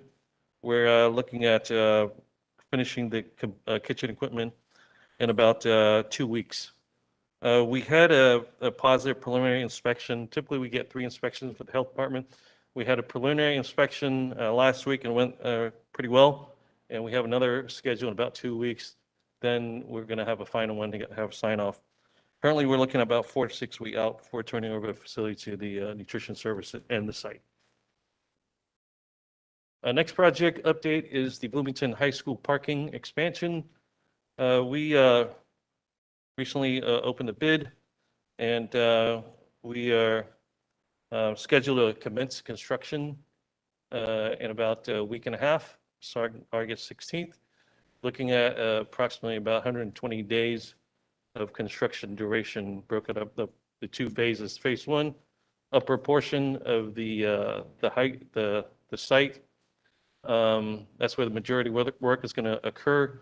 And then we also have the phase 2. That's the driveway approach in front of the existing parking lot at Bloomington High School. I know Board Member Flores had asked about some of the improvements that's north of the high school. And that, well, previously I was given some erroneous information. I did get some clarification. Apparently, the county is taking over the improvements. So they are moving forward with the design. They do have our design to make sure the design join nicely with ours, and there's no offsets, and make sure everything is in alignment. So we are and will continue to be in communication with them and to make sure, we'll continue to keep the update on the progress of the design for the additional adjoining improvements. Just some other project update. Next slide, please. All right, a couple of other project update. Bloomington High School auditorium, rigging, lighting, AV system upgrade. As I shared with the board during the last week's PC, we did have a bid opening, but fortunately the bid was quite high, beyond our budget. So I think there's a couple of factors that was attributed to. Many of you are aware where there's less shortage in labor, and there's also some material shortage. For example, for metal, steel, and wood, it's gone about 100% in the last 6 months. So some of the pricing has been stabilized for wood. So we're hoping that we'll get more favorable pricing by rebidding. One of the things we're going to do is to do additional outreach. Hopefully we get a larger pool of specialized trade contractors, such as the rigging. And so we'll keep our fingers crossed, and hopefully we'll get more favorable numbers. Also, Colton High School rigging replacement, there's two phases or two components of the agency approval. The first phase is what's called the hardship application. Typically, when you submit a project, Division of State Architect, there's really no limit in terms of what they can make you do in terms of accessibility requirements. So this rigging, we're looking at $350,000, construction cost. They can make us spend $1 million in just accessibility upgrade. Well, we recognize the importance of that, but we want to make sure it has to be proportionate to the scope of work, and so there's a process we have to go through. So happy to report. It took a while for us to get there, but they did accept or approve our hardship application, which limit the accessibility upgrade to about 20% of the project costs. So, and then the next step is that the architect is working with DSA on getting the design approved, and hopefully we'll get that approved shortly and get that out to bid as well. Last project is Colton High School CTE culinary program, and that's moving along as well. So we had a couple of design meetings with the architects, so hopefully we'll be able to share an update with the board in a couple of weeks. And this last project is the Crestmore Elementary ADA curb appeal. Now, this is a rendering provided by the architect, the concept design. Now, the whole gist of the project is to make the main entry of the parking area a wheelchair accessible and compliant. Now, beyond addressing the code compliance and pragmatic issue with the design, the architect was able to add some fun educational feature by incorporating like a sundial in the kind of front seating area. You can see as depicted in the rendering. So we're currently on schedule to submit the drawings and to the state for approval during mid-September. And once we obtain the approval, we'll start soliciting bid from contractor, followed by construction. And this concludes my update. Any questions? Questions, comments from board members? Please, Mr. Barr. Thank you, Owen, for your report. And my question does not have anything to do with what you reported today. Toward the end of the school year, though, I did attend at Bloomington High School track and field meet out there. And unfortunately, the shot put rink that was put in at Bloomington High School is not regulation. And it was brought to my attention by coaches, Cone High School's AD. And so I wanted to bring it to your attention because the individuals who threw the shot that day, their scores couldn't be. So we don't know if it would have affected any of those who could have moved on to CIF, because that was the last of the day. And then when I inspected it myself, since I'm familiar with a lot of different sports, yeah, you could tell. It's utilized, for shot put and discus, and it does not give them the opportunity to spin properly. And it's too much hazard with the way it's designed. So I don't know who designed it or what. I know that it was put in the last minute because they did not have one as of a couple of years back. And we brought it up before. So I bring it up so that you could take a look at it, maybe make contact with the AD there at Bloomington High School so that we can correct that. Because if Bloomington High School ever wants to have a CIF final, league final, they won't be able to participate in that fifth event because of the way it's designed. Will do. Thank you. Okay, thank you. Thank you. Thank you for that, Board Member Barr. Other questions, comments? Just had a quick question or really a request. I know that Colton High School NPR is moving along. I had a chance to see it when I was touring the school from the exterior, which it looks great. Fencing was up. Love to be able to get a chance when it's safe and appropriate to tour that facility. So perhaps, Ms. Medina, you can coordinate a time for board members to tour the facility with staff, because it's been seeing it from the street, if you will. It looks great, but when you're on the inside of campus, it really transforms that whole side of campus, and it creates a really cool sort of open courtyard that you can just envision the types of activities that the students can have. So it's a pretty awesome space. So we could coordinate a time to tour that building and space. That'd be great. Appreciate it. Okay. All right. There are no other questions. Thank you, Mr. Chang, for your presentation. All right, Appreciate it. thank you. Takes us to our ACE update. There's Ms. Parachi here with us today.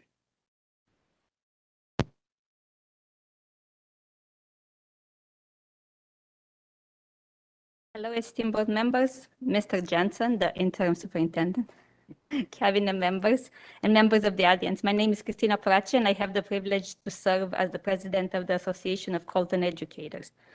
I'm going to take this down because my accent is even stronger with a mask. Welcome to 2021-2022 school year. Our first day of school came and went. I can say that things went much better than last year. I was looking at my speech that I did last year, and last year it wasn't nice. I want to thank the certificated staff for an outstanding job. The classrooms were welcoming. I did site visits with Dr. Ortiz on the day of the students, when the students returned on campuses. Together with the site administrator, the excellent certificated staff worked tirelessly to prepare the classrooms and did not let anyone or anything interfere with how clean or how safe the classroom would be. Thank you, Assistant Superintendent of HR, Mr. Garcia. Everybody's doctor, so I was going to call you Dr. Garcia. Together with the Executive Cabinet and Superintendent Miranda, for your willingness to work with ACE. After many site visits, I've been doing site visits since Friday, and seeing our certificated staff vacuuming, cleaning, I reached out to the Executive Cabinet to provide compensation for certificated staff that ended up doing janitorial work. I knew my member would not welcome the students in less than perfect classrooms, that they would do anything to have the room in excellent conditions. Compensation was authorized immediately, and it wasn't against the board. We already had the MOU in place, so it wasn't a backdoor deal. And I'm thankful for that. Having certificated staff complete janitorial work should not be the expectation or the norm. Our certificated staff had the responsibility to educate our students. Let's put this behind us, and let's not go through this again. It was stressful for all of us.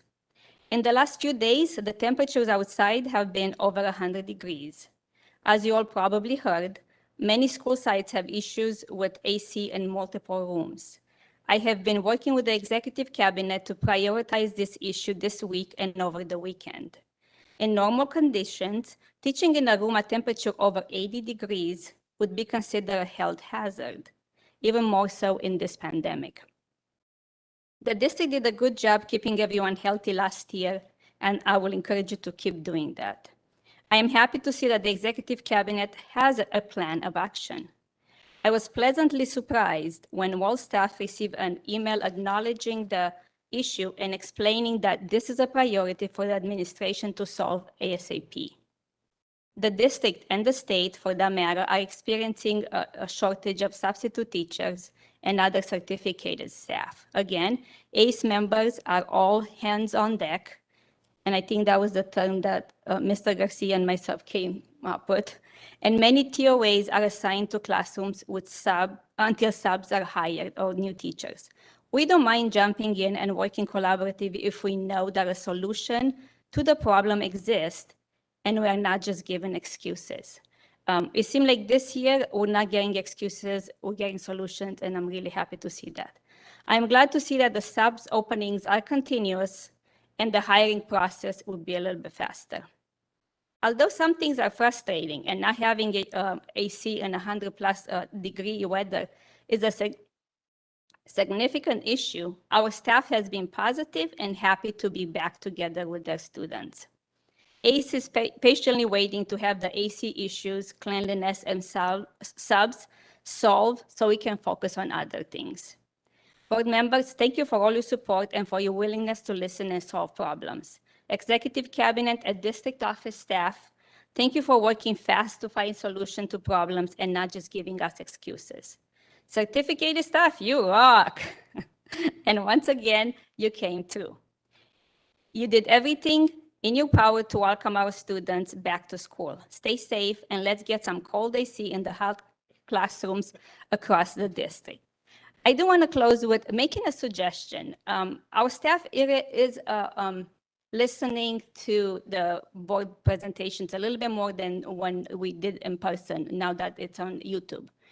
But at the end of the day, nobody really goes to look on the minutes. I mean, the minutes are long at the end of the meeting.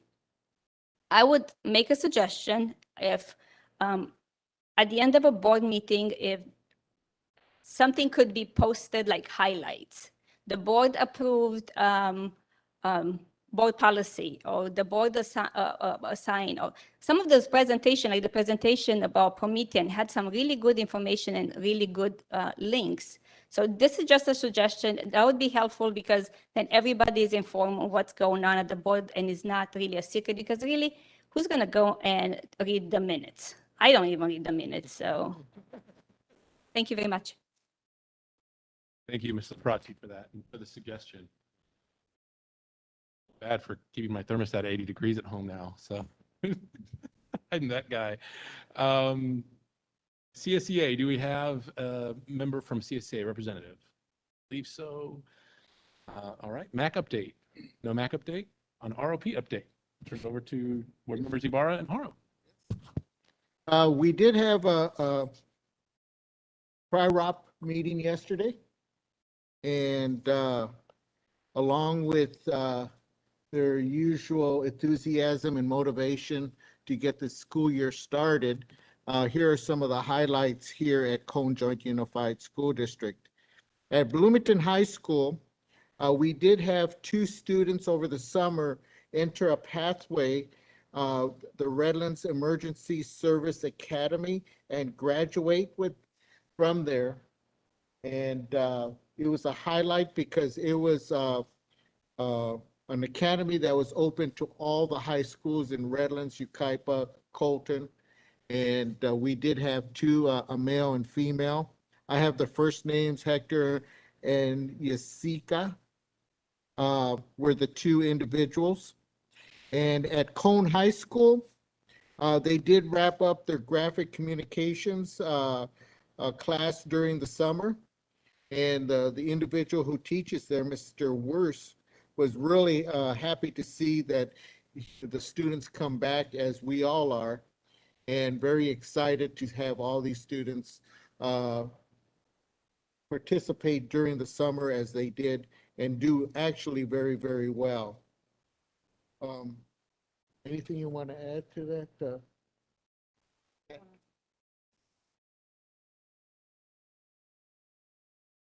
want to say that, again, I mentioned this last night at the meeting. I want to thank Donna Robinson, our representative for Bloomington. She's in position now. I apologize, I don't know Elena's last name, but we're Elena Hernandez on the Colton. So thank you. I appreciate that. Yeah. And so I just wanted to say thank you again to her. Very well respected, and that very lucky to have all we did. So. Hey, thank you, Pat, for that. And I will ditto that as well. We've been very, very fortunate over the years, and I've mentioned, I think I've been associated through our school board with CRIROP for at least 20 years plus now. Seems like a long time now. Yeah, it's a career almost. But we've been fortunate to have wonderful superintendents and also wonderful directors at our site. So, and of course, instructors. So just have to highlight that as well. Thank you. Very cool. Thank you. Thank you for the update. Hey, that takes us to our superintendent's communique. So, Mr. Jensen, take it away. Thank you, Board President Flores. And on behalf of Dr. Miranda, appreciate this opportunity to address the board with the superintendent's communique. And although these are Dr. Miranda's words, I will probably insert some color commentary along the way. So the first day of school happened yesterday. It was so great because although the weather was hot, nothing we could do about that. It was a clear day. It was a beautiful day. When we walked up to the different sites, I myself visited 3 school sites. I picked purposely the ones that started at 7:40, 8:50, 9:30, whatever. just so I could catch these sites, went to Zimmerman, went to Ruth O. Harris Middle School, and to Jurupa Vista.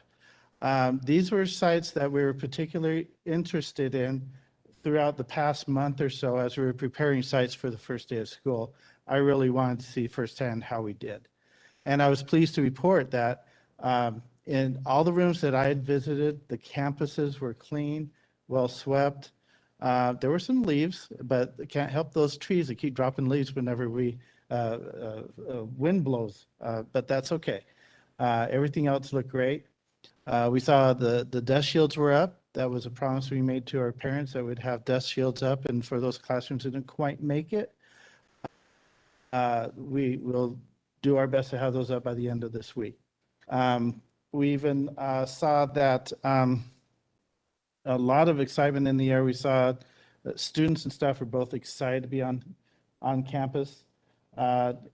You would think that students coming back to school, having to go back to school after being off for a year, but they looked really happy. I want to report that I took a picture of Jurupa Vista. One of the teachers had put a whiteboard out with 3 columns, a happy face, a mediocre face, and a sad face. Sign your name on which way you feel today. And every student in that class had signed a happy face. So I was really glad to see that. And if you follow my Twitter, you'll see that picture. Let's see. So we want to say thank you to all those who made the first day of school really great. The grand reopening was something that we were really shooting for. The balloons that were there make it a welcoming atmosphere for the students to come back. The signage that was out, just with all these positive sayings to students. Ruth O. Harris, and some of the fiscal staff, they were on hand helping out at each of the school sites too, handing out shirts and welcoming students. So it was really great. Next slide is our back to school nights are now underway. Many are going to be happening over these next couple of weeks. So please, anybody who's listening, all our parents, please check the website and also check with your school, find out what your date and time is for your particular back to school night. So these opportunities provide additional instruction to our parents, information about the upcoming year, and also gives a chance and opportunity for our parents to see the school sites and some of the work that the teachers have done over the past week or two to get their classrooms ready for students to come. And ask any questions that you may have as a parent as we get back to in-person instruction. Next slide. It is now time to get on the social emotional bus. So this was Director Richardson and his staff that decided to go with the social emotional learning theme and created this bus that you see here. I'd like to say a big thank you to his staff. I wish I knew the names of the particular people who did this, but they implemented for the first time a spray gun. And of course, they use paint that they can wash right off. So that's not a problem. That's why when they do these buses, they put them into the bus barn so that if it does rain, it doesn't ruin the paint.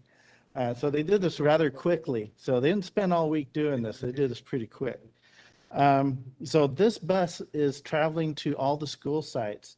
It cannot be used as a school bus. We can't have kids on it because of the way it's painted, but they certainly can go up to it, take pictures with it, and ask questions what social emotional learning is. So let's see. We want to make our students aware that together, through it all, CJUSD cares for all of our Colton families.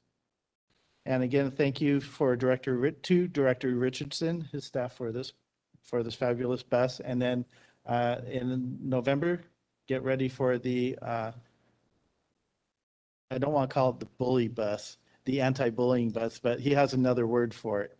The kindness bus that will be coming out. Next slide, please. And finally, CJUSD cares. This year, we're pleased to announce that all of our CJUSD students are able to receive they're all eligible to receive free breakfast and lunch through the Community Eligibility Program, which we became eligible for last year under the direction and supervision of Director Eric Enciso. We want to thank our Awesome Nutrition Services Department for all the hard work and Director Enciso for making this happen for our students. On behalf of the board and executive cabinet, thank you. Our students and families appreciate it. And that is our communique for this evening. And thank you. Thank you for that, Mr. Jensen. We appreciate it. I'm going to take a presidential privilege real quick because I believe, Ms. Pratt, you did have an announcement that I'll just call you up really quickly if you don't.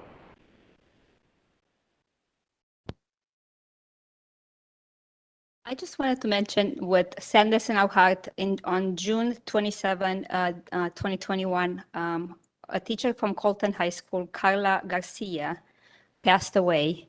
And I wanted to see if if the board will have a close with a moment of silence. She has been a teacher for a very long time, and I have a whole thing that is written up that was written in the newspaper in CHS. So, sorry, I forgot to mention it in my speech. Not a problem. We'd be happy to have a moment of silence and adjourn memory. Thank you. Board member comments are next, and Board Member Ibarra. First of all, I just want to take this opportunity to thank all administrators, all teachers, all classified employees for the great opening of our schools this Wednesday. I think you all deserve a round of applause, and I'm going to applaud you. You do that. As I started to get word from all my different sources, I started to hear a lot of wonderful things about what we did to open it up, to make our students really comfortable. We're hearing stories from everyone. Mr. Jensen mentioned a couple of them, and it's just incredible that we have done such an excellent job in welcoming all our students back to Cone Joint Unified School District. And I can't say enough of how much, coming from myself, I thank each and every one of you and those who are not here for doing this wonderful job. So thank you very, very much. Hopefully, and it seems like summer never came, and it's, vacation anyway, and it's gone, and we're back to work. So with that, look forward to a very, very good school year, and look forward to working with all of you so that we can reach our goals with our students primarily and getting them to where they need to be. As we've heard throughout the day, I do also have concerns with the air conditioning. I've had several people call me, report that throughout our district, we've had teachers teaching in 90-degree plus classrooms with 30 students, and that's very, very difficult to do. So I appreciate the efforts that are being made by our staff to address those issues as well. So I know that, and Dan said it earlier, that we're going to run into a lot of hiccups. I think someone once said it's just like opening an amusement park. First week, you find all the mistakes, and that's normal. So, but I think what makes it unnormal is how we respond, as well as we respond, and to remind everyone, our staffs, that we are Colton Joint Unified School District. We have a lot of pride in being part of Colton and the district. So remind all these individual workers that are out there that, their jobs mean a lot to our students as well. So, like once again, I appreciate the work that's being done at this particular point in time. And look forward to, as the time goes on, getting out to some of the events myself. Um, As many of you know, I haven't had an opportunity to do that, but I think I'm ready to get back out there and get out to some of these events as well. So look forward to doing that as the year progresses. So with that, just want to say thank you once again. I want to also thank Christina and Ace for the wonderful job that they do in working together with our district. I think that and I've been here, this is my 25th year, and I've seen a lot of presidents, union presidents come and go, but I think we are fortunate to have an individual that's open-minded, willing to work, has the ear of the teachers, but also works well with our superintendent and our administration. So I really just want to say that because you're here, and I appreciate all the work that you do and the communication that we have with you. So thank you very much for that too. So with that, I'm done. Thank you. Thank you, Board Member Ibarra. Board Member Adeguin. Well, I know Board Member Ibarra already said the thank yous, but I really, really want to repeat how absolutely amazing yesterday was. And I thank every department, I thank every executive cabinet member, every director that was out there, the principals, the classified, the teachers, everybody just pulled together, and it was just a really magical day. I walked my granddaughter to school. She's in second grade, and she had this T-shirt. I wish I have one my size. It just said, "School is magical," and it just felt that way yesterday. It just felt so good, you know. And it was hot, yes, but it was really, really good. Really a nice time, nice day. Now, what I am looking forward to this school year is really looking at our instructional programs. We have a lot of exciting things. We have a lot of great programs in our schools. And my goal is to visit, have scheduled visits and take a look at all of these programs. We have the dual immersion, we have AVID, we have Pathways. Now we have the Promethean boards that we are going to be showcasing, and I'm really looking forward to seeing how they're going to be used. We have a new curriculum, the social studies curriculum. I'm looking forward to seeing the implementation of that. So that's what I'm looking for this year. Just really focusing on the educational programs that we have and how they're benefiting our students. So with that, thank you very much. Thank you, Board Member Adeguin. Sandoval. I just want to say thank you. I walked with my girls to the first day of school. It was great. It was amazing. They loved it, and thank you to everyone. Thank you. Thank you for that. Fuentes. Well, I guess everyone's already said the thank yous, but I want to reiterate that again. So I'm going to say thank you. And I was at some of the schools yesterday for first day of school, and wow. Celebration City, man. It was awesome. And just want to say thank you to everyone, every single department, every single person, M&O, custodians, certified, classified, teachers, our assistant soups, everyone that was involved, our principals, our parents, especially our parents, because they had to get in the car again and bring him to school. I did have to take my daughter to school yesterday, and it was exciting. It was exciting to hear the music, to see the balloons, to see these kids. I was at Bloomington High School, and they were all getting a backpack. And they had all these cool goodies in there, a folder with the scheduling, a pad, a lanyard that said Colton Joint Unified School District Cares. I mean, it was just an exciting time of returning back to school. We did it. We did it, Colton Joint Unified. We did it. And we'll continue to do it. I think a lot of the students, and if you follow me on Twitter or you follow me on Facebook, I could see the students fist bumping, waving at each other. It was just an awesome moment to see that, to see the parents, to see the teachers, what room do I need to go to? And, asking those questions. It was just awesome to see that at the high schools. I was also at Joe Baca Middle School. And kudos to Mr. Lucero and Ms. Lopez from Avid and the web crew out there. They had students lined up cheering on the kids as they're walking in through these arches of balloons and stuff. So I was out there helping them out. I mean, it was just exciting to see that. I was also at Grimes Elementary, and Mrs. Doctor, actually, I should say, Dr. Moore was out there, and just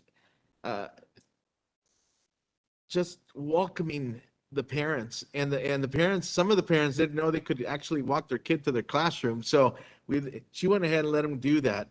And I thought that was great, because a kid, after a year and a half not being on campus, it was just awesome to see these little ones. Of course, there was maybe one or two that were a little afraid to walk in. They were crying a little bit, but kudos to Dr. Moore. She got them, took them, got them some breakfast, sat down with them, and finally, they found a friend, and they were excited to be there. So we did it. We did it, and we'll continue to do it, and we're going to continue to do it for the rest of the year, because our students is why we do what we do. It's for our kids, for our community is what we do. So thank you to everyone. I just also wanted to share, I was at the Bloomington High School 9th and 10th grade orientation. That was phenomenal. Also, Mr. Sutherland, who's the Link Crew advisor, did a phenomenal job with his student leadership there. Ms. Wright with the ASB team, also student leadership there. They did a phenomenal job there at Bloomington High School. I was excited to see 9th and 10th graders. You got to remember that the ones that were freshmen weren't on campus last year, so they were new on campus too. And to the student leadership that was guiding these kids as they were walking around in groups, and they were walking through, and they were sharing, the science and math building, and sharing the name of the building who was given to, and all of those things. They did a phenomenal job. And then they got to hang out, have pizza, and then of course DJ Izzy was there, and he went ahead and made some music happen for them, and they were dancing and they were having fun. So we had a great time at the orientation. I also had the opportunity to go back to some of the back to school nights this week. And I was at Rupa Vista, got to see Rick there at Rupa Vista, and my colleague Pat Hara was there, and also went to DRC. And we went to actually DRC where I saw Rick, and then I ended up at Grimes Elementary, and it was great. It was great to see the parents out there, getting to meet the teachers, getting to see where their child was going to be in the classroom and all of that. So that was awesome to do. Yesterday I had the opportunity to be at the MAC meeting, which is the Municipal Advisory Council for Bloomington. Had the opportunity to share a little bit of what goes on in some of our high schools. I got to share a little bit about the pathways, talk to them about CTE, what CRYROP does also with our students. And I did get to share my favorite, the dual immersion. I think Bertha brought that up. Dual immersion with our two new schools, Bernie and Grand Terrace Elementary, having dual immersion. The residents that were there, I think there was about 40 people in attendance yesterday. And, they after the meeting, they were excited to hear all these great things that are happening in our schools with the pathways.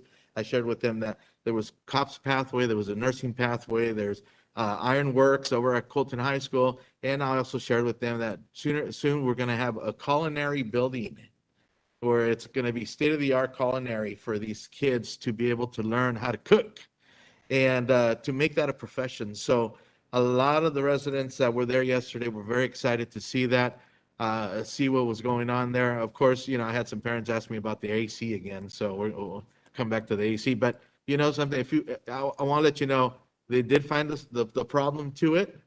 Some of our thermostats were not working correctly, and just to make that clear, those are getting taken care of. And I know that we'll have nice cold AC for each and every one of our teachers and students that were probably moved to another classroom.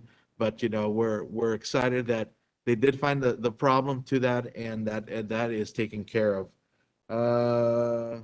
Let me see here. Also, Deputy Dominguez was present yesterday at the MAC meeting, introduced himself as a resource officer for Bloomington High School and our surrounding schools, and that was great. He did also talk a little bit about, what he does as also a field training officer and all of those cool things that he does.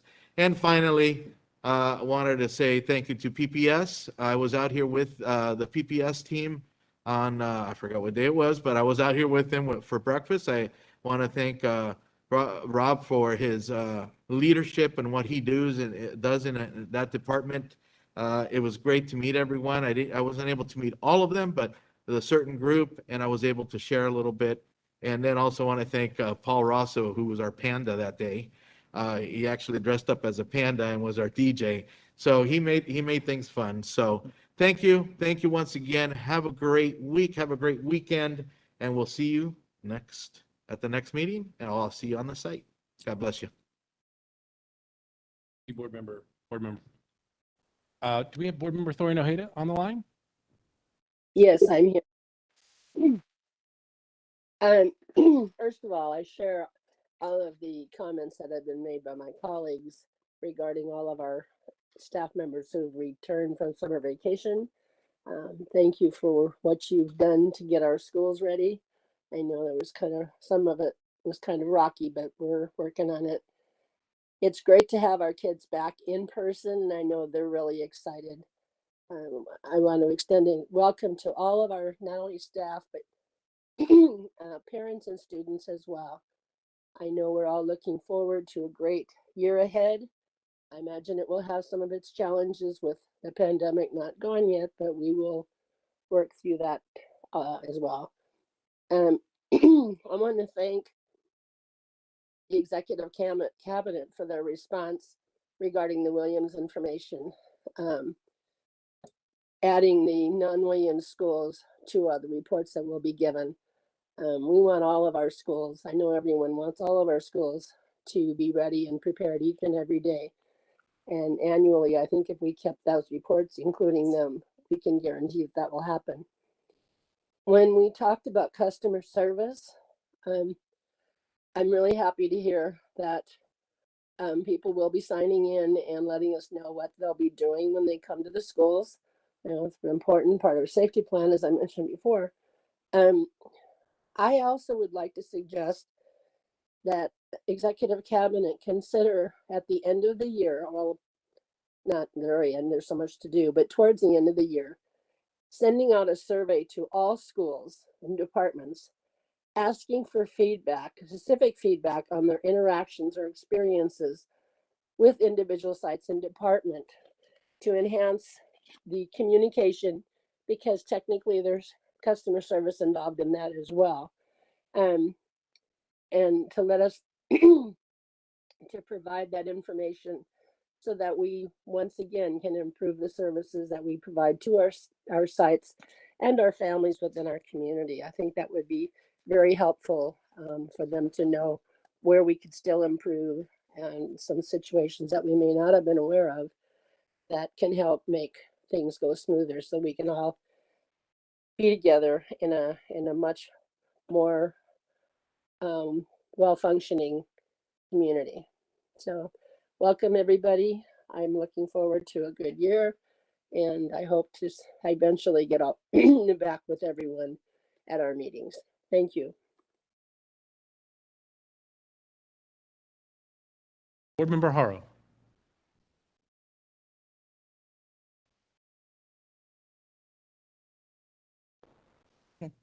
I couldn't I wanted to make sure it was on because well, everybody said all their wonderful welcome and back to school, and I'm very happy to have students in classrooms. But I'm going to be the Debbie Downer of the group who brought up all of the wonderful things that they did. Yes, I did go to back to school nights and visited sites, but I'm going to be the one to bring up the not so good things about what has happened. In 2008, I became a school board member because I was a parent who was very grateful to this school district for the education that my daughter received in this district. And I was very proud of this district. And I'm still proud to be a board member. But on the July 15th board meeting, I brought up the conditions that we had in many of our sites. I was embarrassed as a board member to send teachers back into classrooms that looked the way they did, into school sites that looked the way they did, and spoke up very vocally. Yes, things are better, but by no means are they where they need to be. I was very disturbed when we received a report that color-coded the sites. And the wording was, the sites are adequately ready for school to begin. Adequately? Is that what this board stands for? Is that our students can be taught in an adequately prepared room? That our teachers should be put into an adequately prepared room? Maybe that was the wrong choice of words they used in the report, but it was really offensive to me because that's not who we are in Colton. To this date, I know of 16 sites that have classrooms with no AC. Bloomington High School alone has 16 classrooms with no AC, not barely working, but none. Unacceptable. I understand that a lot of these issues with the AC is because we can't get parts and things like that. My husband is in the automotive industry, and then many people know cars are not coming off the lot because the COVID, everything shut down, and then when they started up again, the chips aren't coming in for the cars. So I understand there's probably a back order on parts, and all the other school districts want parts too, but it's still unacceptable. I mean, I don't care if you have to pay double or find another supplier or whatever it is.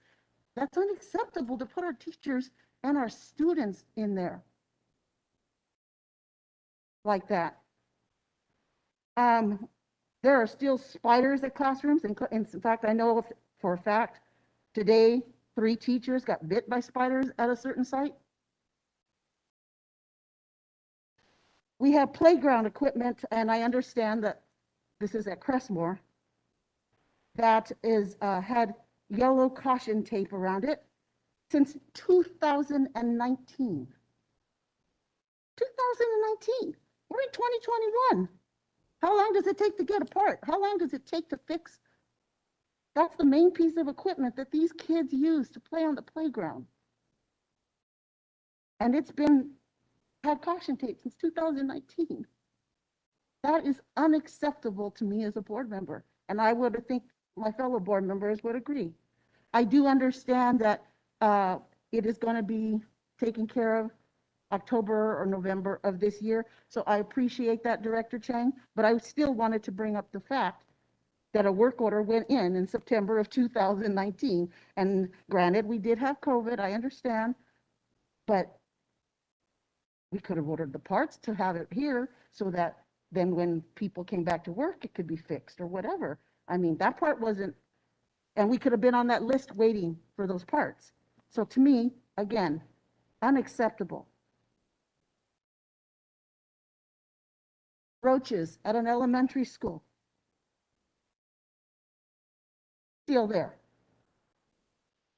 Again, this is unacceptable. I understand that these roaches are caused by a septic tank on the site. And I don't know, I mean, I know that septic tanks, you have to put chemicals or whatever in to keep them clean. I don't know if that's being done or not. I'm bringing it up because I want to know, okay? But in the meantime, I think we need to see, the site has repeatedly asked to see if that can be linked somehow or something can be linked to the septic system. And I understand that that septic system is not the district, but it's the county. But can't we look into long ago, we should have been looking into how can we work with the county to help this site? Because we could keep putting chemicals in that septic unit to get rid of these roaches. And what happens? Roaches, as we all know, they scurry and they're in classrooms. They are crawling on desks. They are on the floor when the kids are sitting on the floor. And to me, that is heartbreaking. And this is not what we do here. We are better than this. Our teachers and our students and our parents deserve better than this.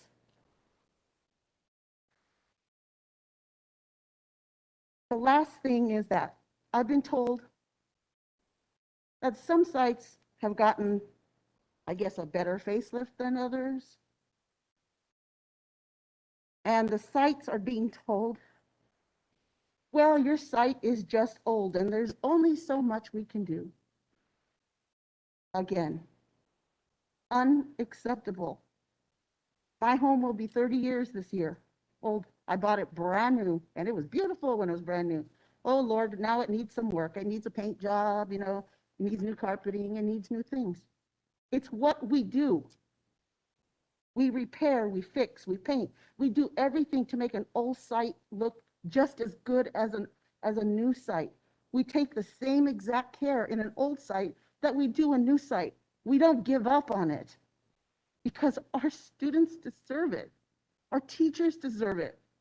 It's not right. And it's not, and I'm going to use it, and it's not the Colton way. Because the Colton way that I knew and Mr. Ibarra knew was we are a family. And what do we do as a family? We care about each other. This is not caring. This is horrible. Here,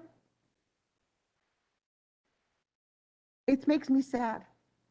I know we can do better, and that's why this bothers me so much. We have to do better. These are our teachers, these are our kids, these are our classified staff who are subjected to these conditions. And it is not acceptable at all. I look at our hashtag, CJUSD cares. Do we? Can we honestly put that tagline on everything we're sending out right now? Because I can tell you there's principals and teachers alike out there who don't feel like we do. Yes, we gave a $50 stipend that Ms. Parachi mentioned to our teachers to put up their own shields, to vacuum their own classrooms. Again, unacceptable. They are there, when they come in for their prep time, it's to get their classrooms ready. It's to put boards up. It's to do all the things that they need to do to prep to have those students in their classroom. It's not to vacuum. It's not to do what they were asked to do. Those things should have been done. That's the bottom line.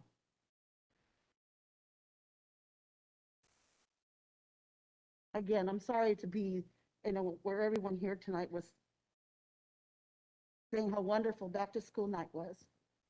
And our back to school yesterday and all the festivities. And teachers were happy to be back after the year they had last year.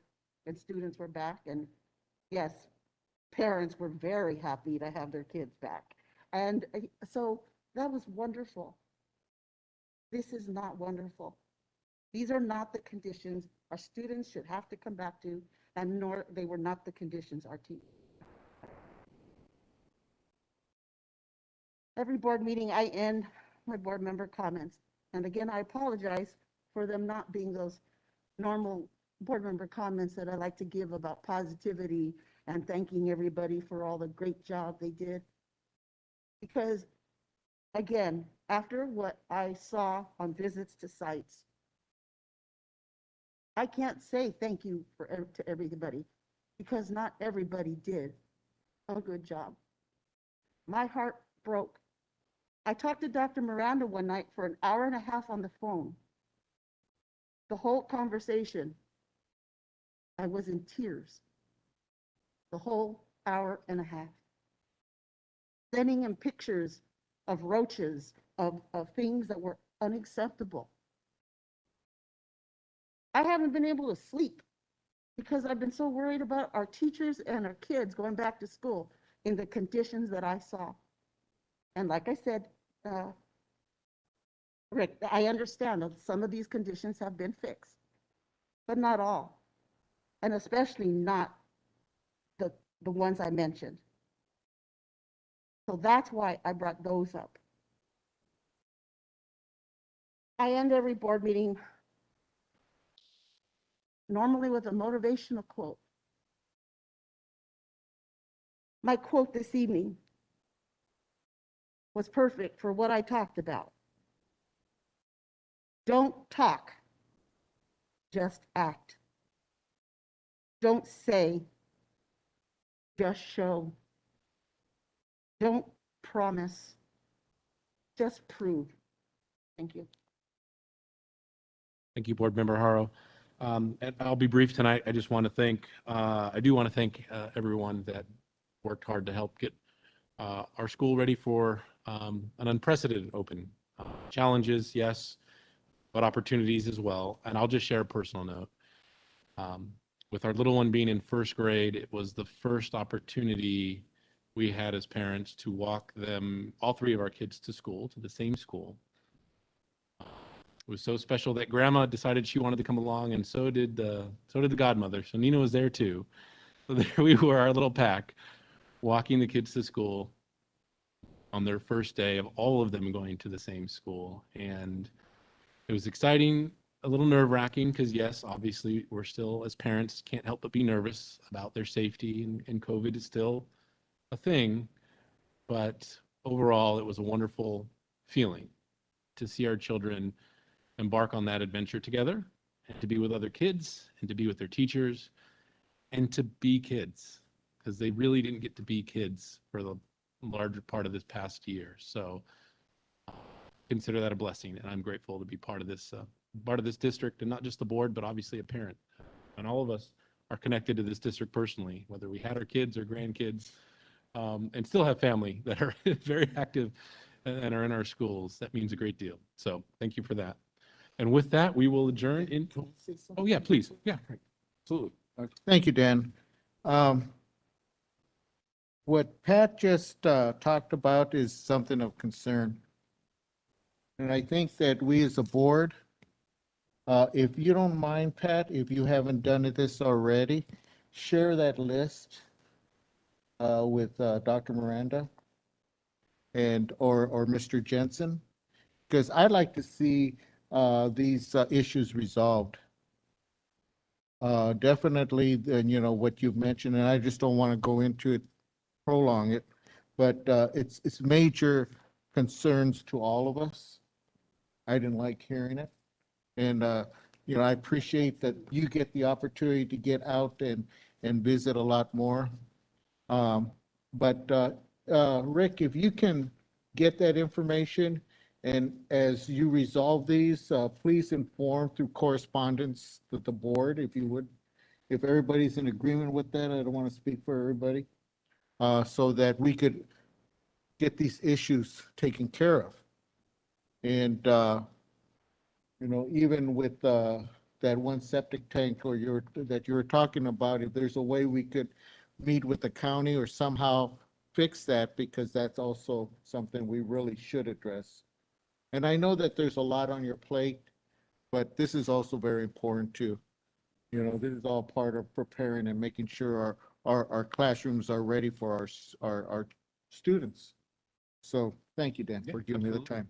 Absolutely. Thank you, Board Member Ibarra. All right, with that, we will adjourn into closed session.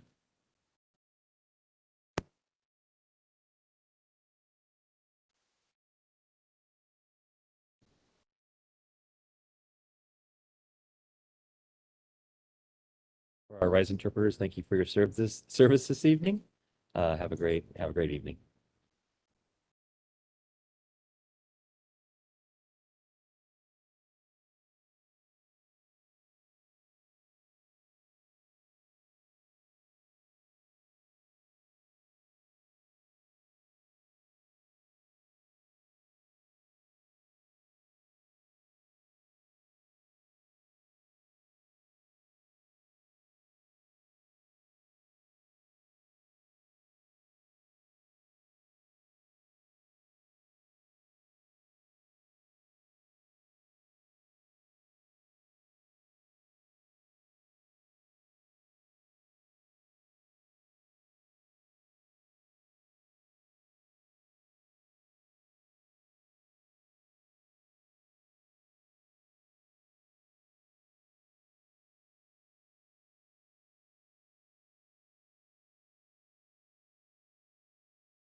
Shane, am I on?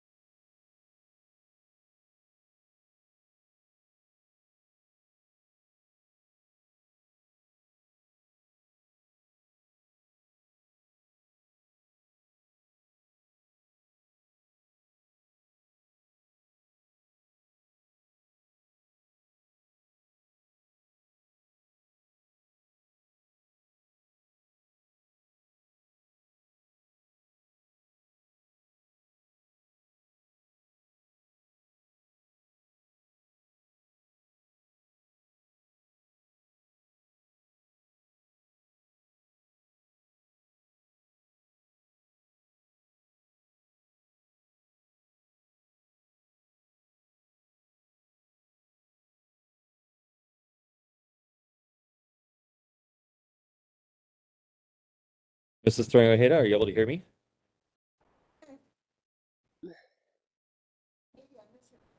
Did you hear me? Yes, ma'am, I hear you. Okay, great. Thank All right, we are back up and running. Thank you. All right. You can toss them to us. Socially distant, throw the chocolate our way. Do we have Ms. Thornhill Ojeda on the line? Oh, we do. Excellent. We're all here, so we're going to go ahead and reconvene, call to order the open session portion of this meeting. We have an action item and then some readout items. So I'll begin with the action item, which is 8.1. There were 2 student readmissions presented in closed session in accordance with California Ed Code 48916. An expulsion order shall remain in effect until the governing board, in a manner described in this article, orders the readmission of a pupil. The 2 students have been expelled from the Colton Joint Unified School District for a violation of Ed Code 48900 or 48915. The students met with an administrator in the Department of Student Services, and upon review have completed their plan of rehabilitation as directed by the board and are eligible for readmission. Is there a motion to approve the readmission of the students as presented? So moved. Fuentes, second by Board Member Haro. I will ask for a roll call vote. Ms. Medina? Ms. Doreen Ojeda? I'm sorry, Mrs. Thornhill Ojeda, can you repeat that? Yes. Sandoval? Mr. Fuentes? Yes. Ms. Adigui? Mr. Flores? Yes. Mr. Ibarra? Mrs. Haro? Thank you. Item 8.2, Ms. Medina, for the record, we did have one position pulled off the list for separate consideration. That was the position of operations manager for M&O. So the first motion that was taken up was the balance of the positions with the exception of the operations manager for M&O. So there was a motion to approve the balance of the list, the remainder of the list, made by Board Member Haro, second by Board Member Fuentes, and it was approved on a 7-0 vote. Then there was a motion to approve the operations manager for M&O as recommended by staff. I made that motion. It was seconded by Board Member Sandoval, and it was approved on a 6-1 vote with Board Member Haro dissenting. It's 8.2. Okay. 8.3. In closed session on a motion by Board Member Ibarra and seconded by Board Member Sandoval, the board unanimously appointed Tamara Moyers, AP for elementary, site to be determined.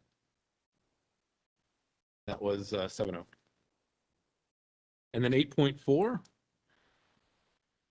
in closed session on a motion by Board Member Fuentes and seconded by Board Member Adigui. And again, a unanimous 7-0 vote. The board appointed Jennifer Cruz, AP high school to be site to be determined. That's all the readouts that we have. So we are going to take a quick moment of silence and adjourn tonight's meeting in memory of Carla Garcia, our teacher at Colton High School that recently passed. We'll take a moment of silence.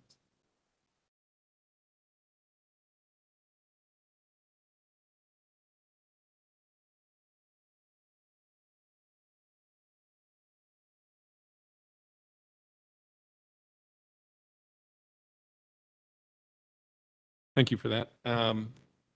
We are adjourned. Get home safe, everybody.